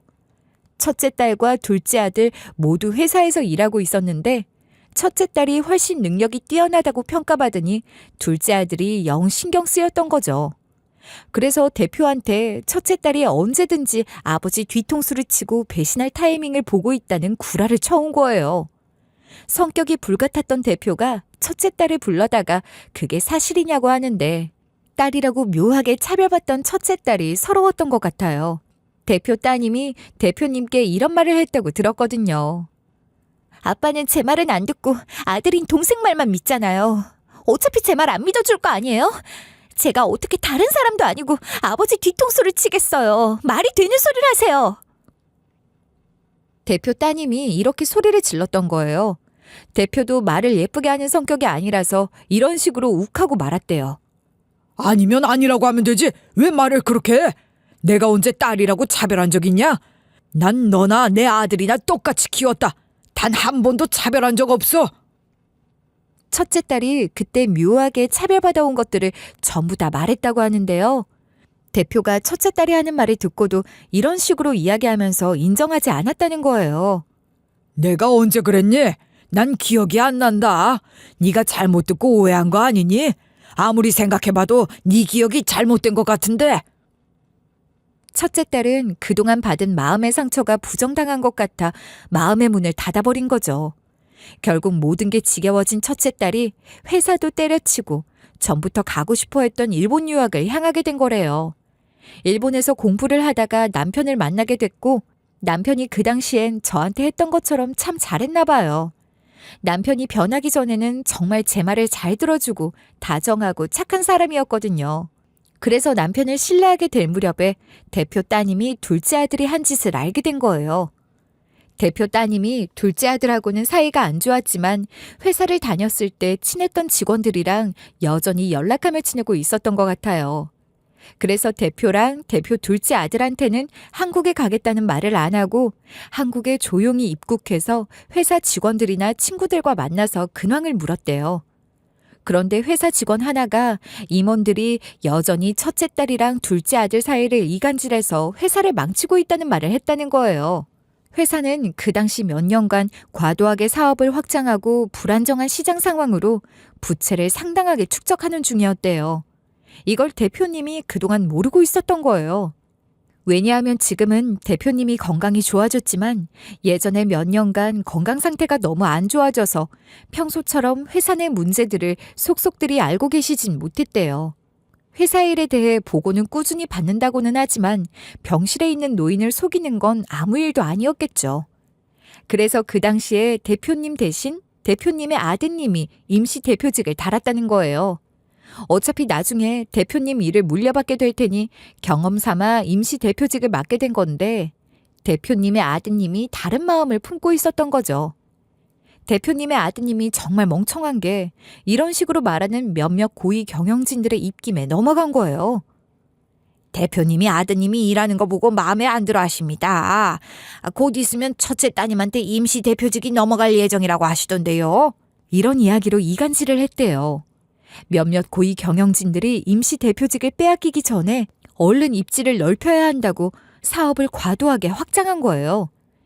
회사 직원들을 통해 뭔가 심상치 않게 일이 돌아간다는 사실을 느낀 첫째 딸이 한국에 있는 업계 인맥들에게 조사를 부탁했대요.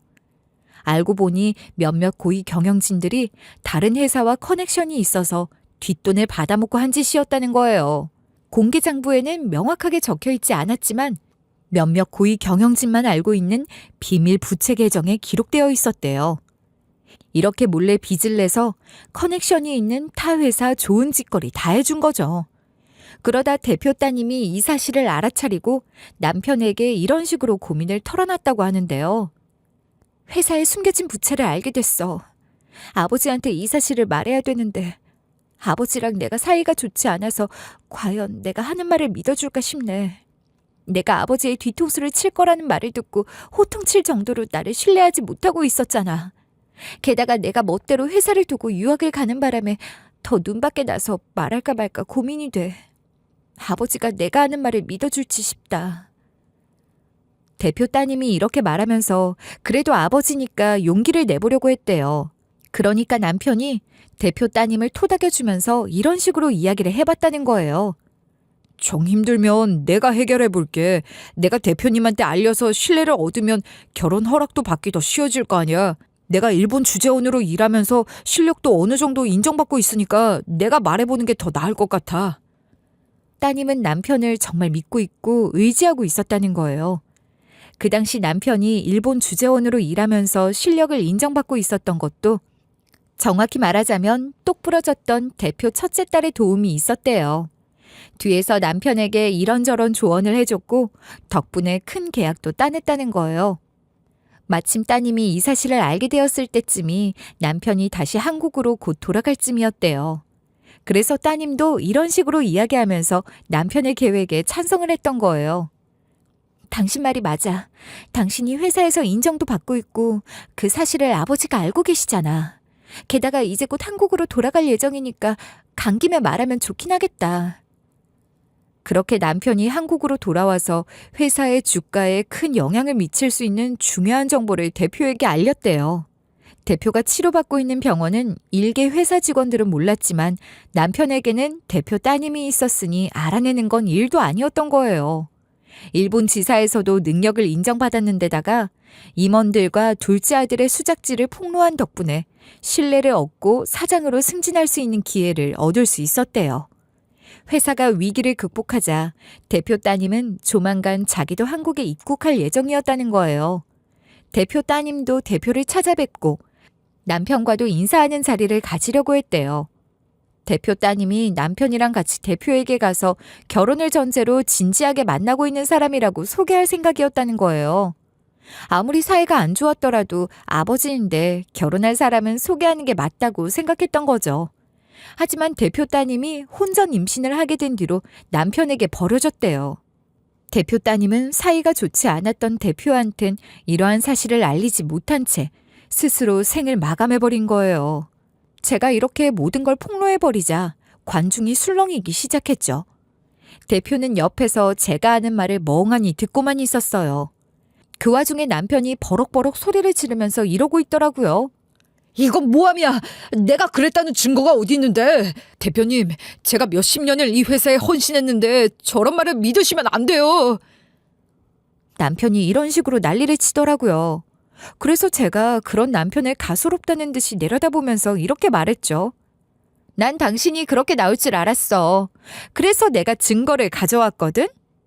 대표님이랑 회사 사람들도 믿을 수 있게 내가 직접 보여줄게. 그리고 나서 제가 그 자리에서 전화를 걸자 어떤 사람이 취임식장으로 들어왔어요. 그 사람이 바로 대표 딸과 남편 사이에서 태어난 아들이었어요. 지금은 많은 시간이 흘렀으니 제 남편의 사생아이자 대표의 손주가 성인이 된 채로 나타난 거예요. 제가 도대체 남편의 사생아이자 대표의 손주를 어떻게 알게 됐냐고요? 저는 이 사실을 시모 병문안을 갔다가 시모의 입을 통해 듣게 됐어요. 제가 평소처럼 어머님을 뵈러 요양병원을 찾아갔거든요. 그런데 어머님이 갑자기 할 이야기가 있다고 하시면서 뜸을 들이더니 이런 말씀을 하시는 거예요. 아무리 생각해도 요양병원에 가둔 아들이 괘씸해서 말해야겠더라. 나 아들한테 복수하려고 며느리 너한테 전부 다 폭로해버릴 거야. 사실 우리 아들이 너랑 결혼하기 전에 만났던 여자가 있었거든. 이렇게 제가 알지 못했던 과거를 술술 이야기해 주셨거든요. 어머님이 그러시는데 남편이 그때까지만 해도 시모에게 잘하는 편이었대요. 국제 전화는 비싸니까 편지를 써서 자주 보냈다고 하더라고요. 여느 때처럼 남편 놈한테 편지가 왔길래 반가운 마음에 얼른 뜯어봤는데 편지에 이런 내용이 적혀 있었대요.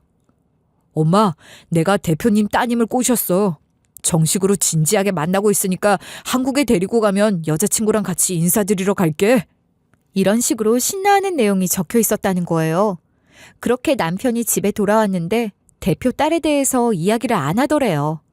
언제 말할까 기다리고 있는데도 말을 안 하길래 시모가 궁금해져서 이런 식으로 남편을 떠봤대요. 너 전에 대표님 따님 데려오겠다고 하지 않았니? 정식으로 진지하게 만나고 있다고 했잖아. 편지까지 썼길래 확실해진 줄 알았는데 아니었니? 그러니까 남편이 기다렸다는 듯이 손사래를 치더래요. 진절머리가 난 표정으로 이런 식으로 대꾸했다는 거 있죠? 계약호는 이미 끝났어. 대표 딸이랑 만나면 내 출세길 열릴 줄 알았거든. 그런데 막상 대표한테 신이 먹고 친해져서 몇 번 대화해보니까 오히려 첫째 딸이랑 엮이면 콩고물이 없어질 것 같더라고. 아무리 싸웠다지만 딸이니까 뭐라도 지원해주겠지 싶었는데 아니더라. 대표가 전 여친 이야기만 나오면 불같이 화를 내고 맘대로 회사도 그만두고 지멋대로 유학 떠난 년이라고 욕을 하면서 나중에 애원해도 재산 10원도 안 줄 거라고 했어. 그래서 일부러 따님하고 사귀고 있다는 말 안 하고 헤어졌지 뭐. 시모가 남편이 하는 말을 듣고 아들놈이 원래 이런 놈이었나 실망했지만 잘 헤어지고 온 거라고 하니까 별 문제 없을 줄 알았대요. 하지만 남편이 일부러 말하지 않은 게 있었어요. 시모가 그러는데 시간이 흘러 시댁 우편함에 무언가 꽂혀 있어서 확인해 보니 편지가 있었다는 거예요. 그걸 뜯어서 읽어보니까 누군가의 유서가 들어있었대요. 첫 줄부터 남편의 이름이 적혀 있어서 시모가 깜짝 놀란 상태로 끝까지 꼼꼼하게 읽어보셨다고 하는데요. 그렇게 시모가 대표 따님의 유서를 보고 모든 걸 알게 된 거죠. 대표 따님의 유서에 이런 말들이 적혀 있었거든요. 안녕하세요, 어머님. 저 유준식 씨 여자친구예요. 한번 뵙지도 못하고 이렇게 제 유서 겸 편지를 보내게 됐네요. 제가 이런 꺼림칙한 편지를 보내게 된 이유는 준식 씨 때문이에요. 임신 소식을 준식 씨에게 전했는데 준식 씨가 이미 저를 팽하기로 마음먹었었나 봐요. 아이를 포기하자고 설득하더라고요. 제가 끝까지 싫다고 하니까 준식 씨가 제 연락처를 차단해버렸어요. 그래서 그동안 저 혼자서 아이를 낳아서 기르고 있었어요. 이렇게 대표 따님이 버려지는 바람에 남편이 자신과 아이를 버린 상처가 깊었던 모양이에요. 대표 따님의 친구들이 도와줬는데도 불구하고 대표 따님이 점점 깊은 우울감에 빠져들었대요.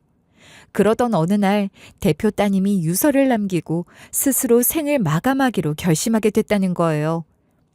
대표 따님이 극단적인 선택을 하기 전에 벼랑 끝에 내몰린 기분이라 혹시나 하는 마음에 남편에게 계속해서 전화하고 문자를 해봤나 봐요. 그때 대표 따님이 남편한테 차단당한 걸 알게 됐다고 하더라고요. 그러다가 우연히 어머님 생각이 나서 시댁이 될 수도 있으니까 적어둔 주소를 찾아낸 다음에 유서를 보냈다고 하죠. 대표 따님이 시댁 주소를 알게 된 이유는 남편 때문이었어요. 예전에 남편이 한 식당 가도 음식이 맛이 없다면서 시모가 해준 밥이 먹고 싶다는 전화를 했었대요.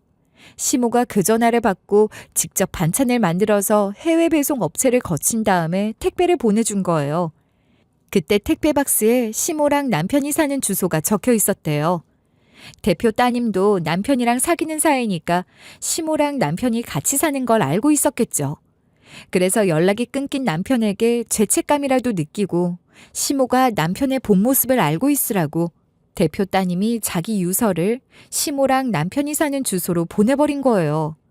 그래서 시모가 남편이 대표 따님에게 저지른 짓을 전부 다 알게 된 거예요. 유서에 남편이 대표 따님을 버리고 간 이후의 내용이 적혀 있어 시모가 자세히 알게 되었대요. 이렇게 저는 남편 취임식이 있기 전부터 남편이 한 짓들을 알고 있었어요. 시어머니께서 그 당시에 저한테 진실을 전부 다 이야기하면서 이런 식으로 사과까지 하셨는데요. 아들이 이런 과거가 있다는 것을 알고 있었는데 며느리 너한테 숨겨서 정말 미안하다. 결혼하기 전에 다 공개하고 결혼을 못하게 막았어야 했는데 아들이 이렇게 나를 요양병원에 버리겠다고 할 정도로 파렴치한 놈인 줄 몰랐어. 저 또한 이 이야기를 시모한테 진작에 듣고 제 가정을 지키기 위해 나쁜 일인 줄 알면서도 묵인했었죠. 어떻게 그걸 묵인할 수 있냐고 하시면서 이해가 안 간다고 하시는 분들도 있을 거예요. 근데 제게는 자식들이 있었잖아요. 차라리 홀몸이었다면 그 과거를 알았을 때 남편을 버렸겠지만 그럴 수가 없었어요. 하지만 남편이 그 후에 점점 더 이혼을 요구하는데 제가 가만히 있었겠어요? 게다가 남편이 저한테만 이혼 소리를 한 게 아니라 시모한테 전화할 때마다 저랑 이혼할 거라고 했었대요. 저한테 이혼하자고 말하기 이전부터 말이죠. 시모가 이런 남편이 괘씸해 보여서 이대로 이혼시키면 안 되겠다는 생각을 했대요. 제가 이혼 소송에서 승소할 수 있게끔 증거를 모으려고 시모가 남편이 버린 사생아의 집까지 찾아간 거예요. 시모가 대표 따님의 유서 내용을 보고 대표 따님이 자기가 낳은 아이를 한국으로 데려와서 키우다가 스스로 생을 마감했다는 사실을 알고 있었거든요. 그 유서에는 아이의 이름이나 나이 같은 기초적인 인적사항이 적혀 있었대요. 그리고 아이를 보육원에 맡길 거라는 것도 언급되어 있었다는 거예요. 시모가 이런 사실들을 전부 다 설명해 주면서 이런 이야기까지 해주더라고요. 지금 와서 생각해보면 대표님의 따님분이 이렇게라도 적어놓으면 우리 아들이 나중에라도 자기 아이를 찾지 않을까 싶어서 일부러 유서에 남겨놓은 것 같아. 하지만 우리 아들이 그럴 놈이냐? 내가 참교육을 해주려고 손주가 있었다는 보육원까지 가서 양부모님까지 찾아낸 다음에 어디서 살고 있는지 알아냈다. 그렇게 시모가 사생아가 사는 집을 알아내서 직접 찾아갔다는 거예요. 시모가 초인종을 누르니까 사생아가 곧바로 나와서 누구냐고 물어봤대요.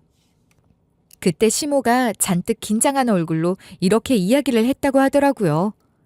내가 이렇게 갑자기 찾아와서 이런 말을 하면 네가 어떻게 생각할지 모르겠다만 사실 내가 네 할머니다. 우리 아들이 일본 주재원으로 가서 일하다가 대표님 따님을 만났거든. 우리 아들이 어떻게든 출세해 보려고 대표님 따님이랑 결혼하려다가 대표님 따님이랑 대표님이 거의 연 끊은 사이라는 걸 알고 헤어졌다고 하더라. 그런데 우리 아들 놈이 대표님 따님을 임신시켜놓고 도망가 버렸어. 할머니가 너무 미안한 마음에 네가 어느 회사 대표의 손자인 것 같아서 말해주려고 온 거야.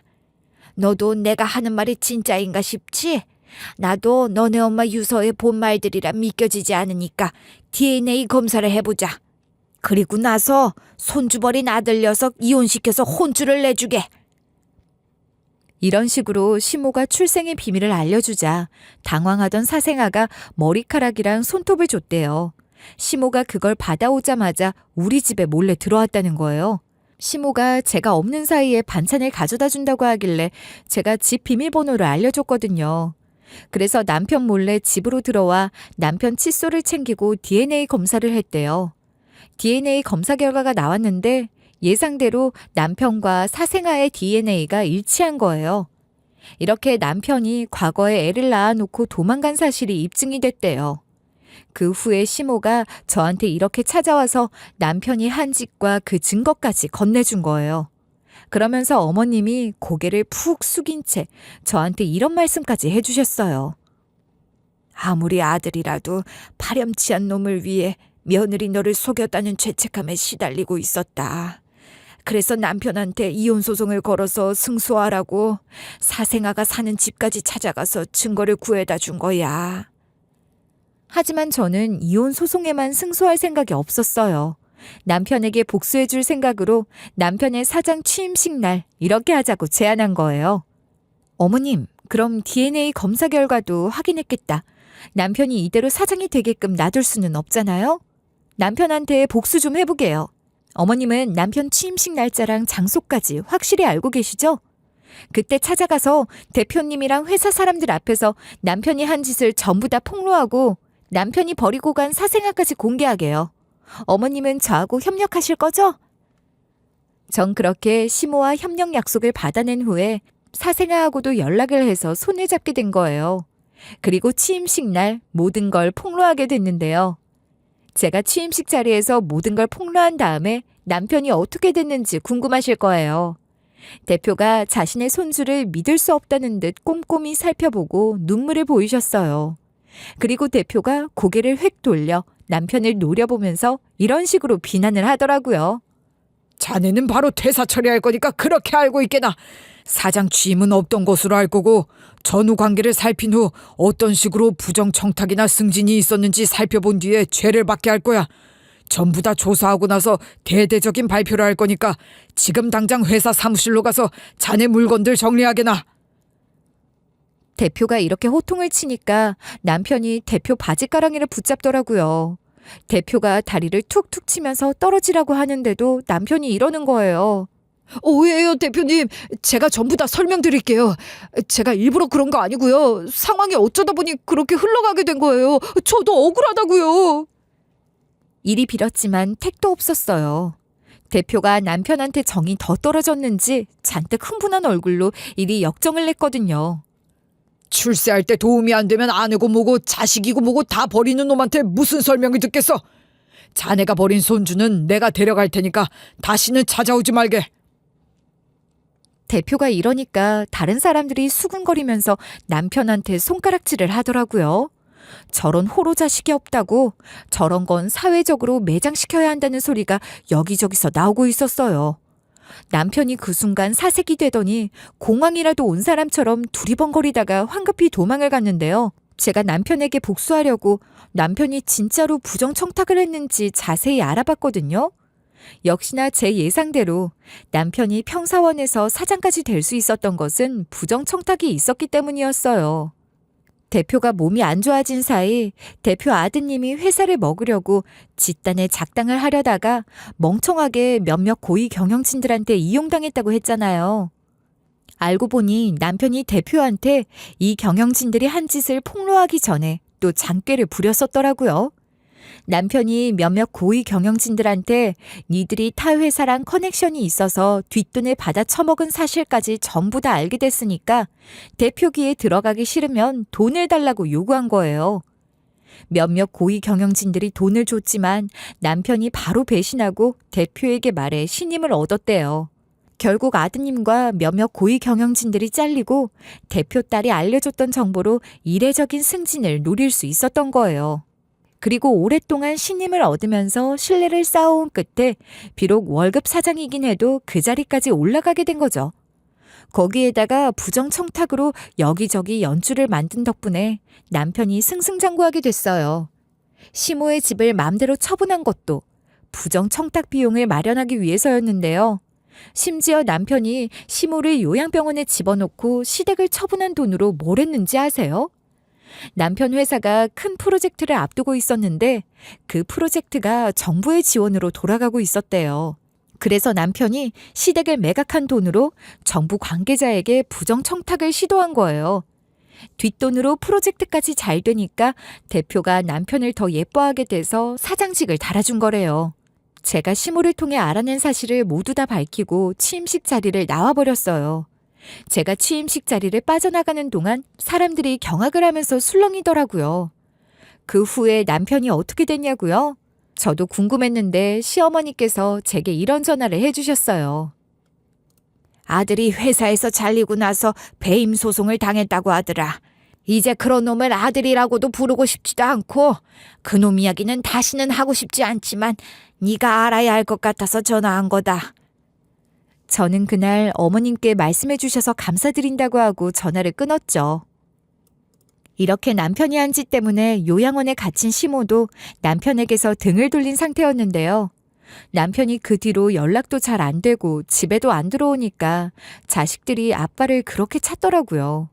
그래서 더 이상 숨길 수가 없어서 전부 다 말했거든요. 제 자식들이 남편의 실체를 전부 다 듣고 나서 엄청나게 실망한 눈치였어요. 남편과 연을 끊겠다고 하길래 제 속이 다 시원해졌죠. 남편의 사생아이자 대표의 손주도 어떻게 됐는지 말씀드릴게요. 그 와중에 대표의 손주가 우리 집까지 찾아와서 이런 말을 해주더라고요.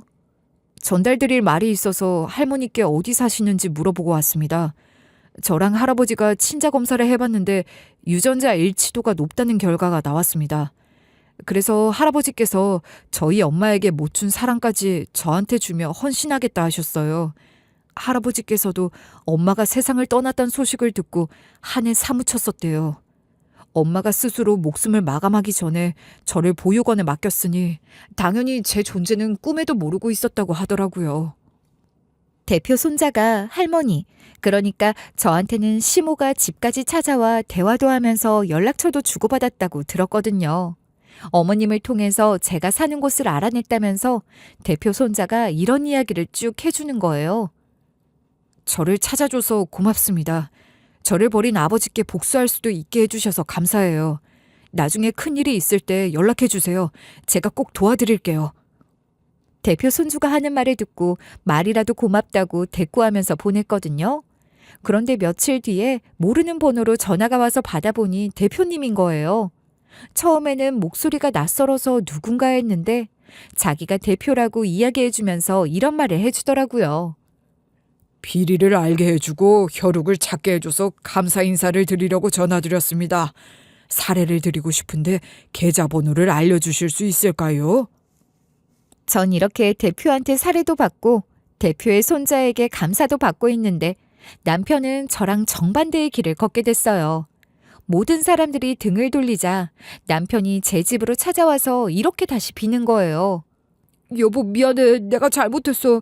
내가 처음엔 당신이랑 애들 잘 키워보려고 출세하려다가 일이 이렇게 된 거야. 시간이 지날수록 내가 회사 내에서 입지가 커지고 벌어들이는 돈도 커지니까 순간 정신이 이상해졌던 것 같아. 돈에 눈이 멀어서 순간 미친 거라니까. 이제 제정신 차렸으니까 우리 애들 생각해서라도 제발 용서해줘. 인간이라면 실수할 수도 있는 거잖아. 얼척없게도 남편이 억울하다는 듯이 엉엉 우는 거예요. 누가 보면 남편이 피해자인 줄 알겠어요. 남편한테 뒤통수 쳐맞은 사람은 전데 왜 저러는 걸까요? 그래서 남편이 저한테 했던 대로 이런 식으로 비아냥대고 농락해줬어요. 왜 질질 짜는 건데 양심도 없네. 뭘 질질 짜고 자빠졌냐고. 울고 싶은 사람은 나야. 당신이 사장 되고 돈 좀 벌었다고 이혼당한 사람이야? 평사원일 때는 착한 척 다정한 척 연기하더니 사장님 소리 들을 것 같으니까 팽당한 사람이 당신이냐고. 내가 전부 다 당한 건데 왜 당신이 당한 것처럼 징그럽게 울고 있는 거야? 내가 그럼 불쌍하다고 봐줄 줄 알았어?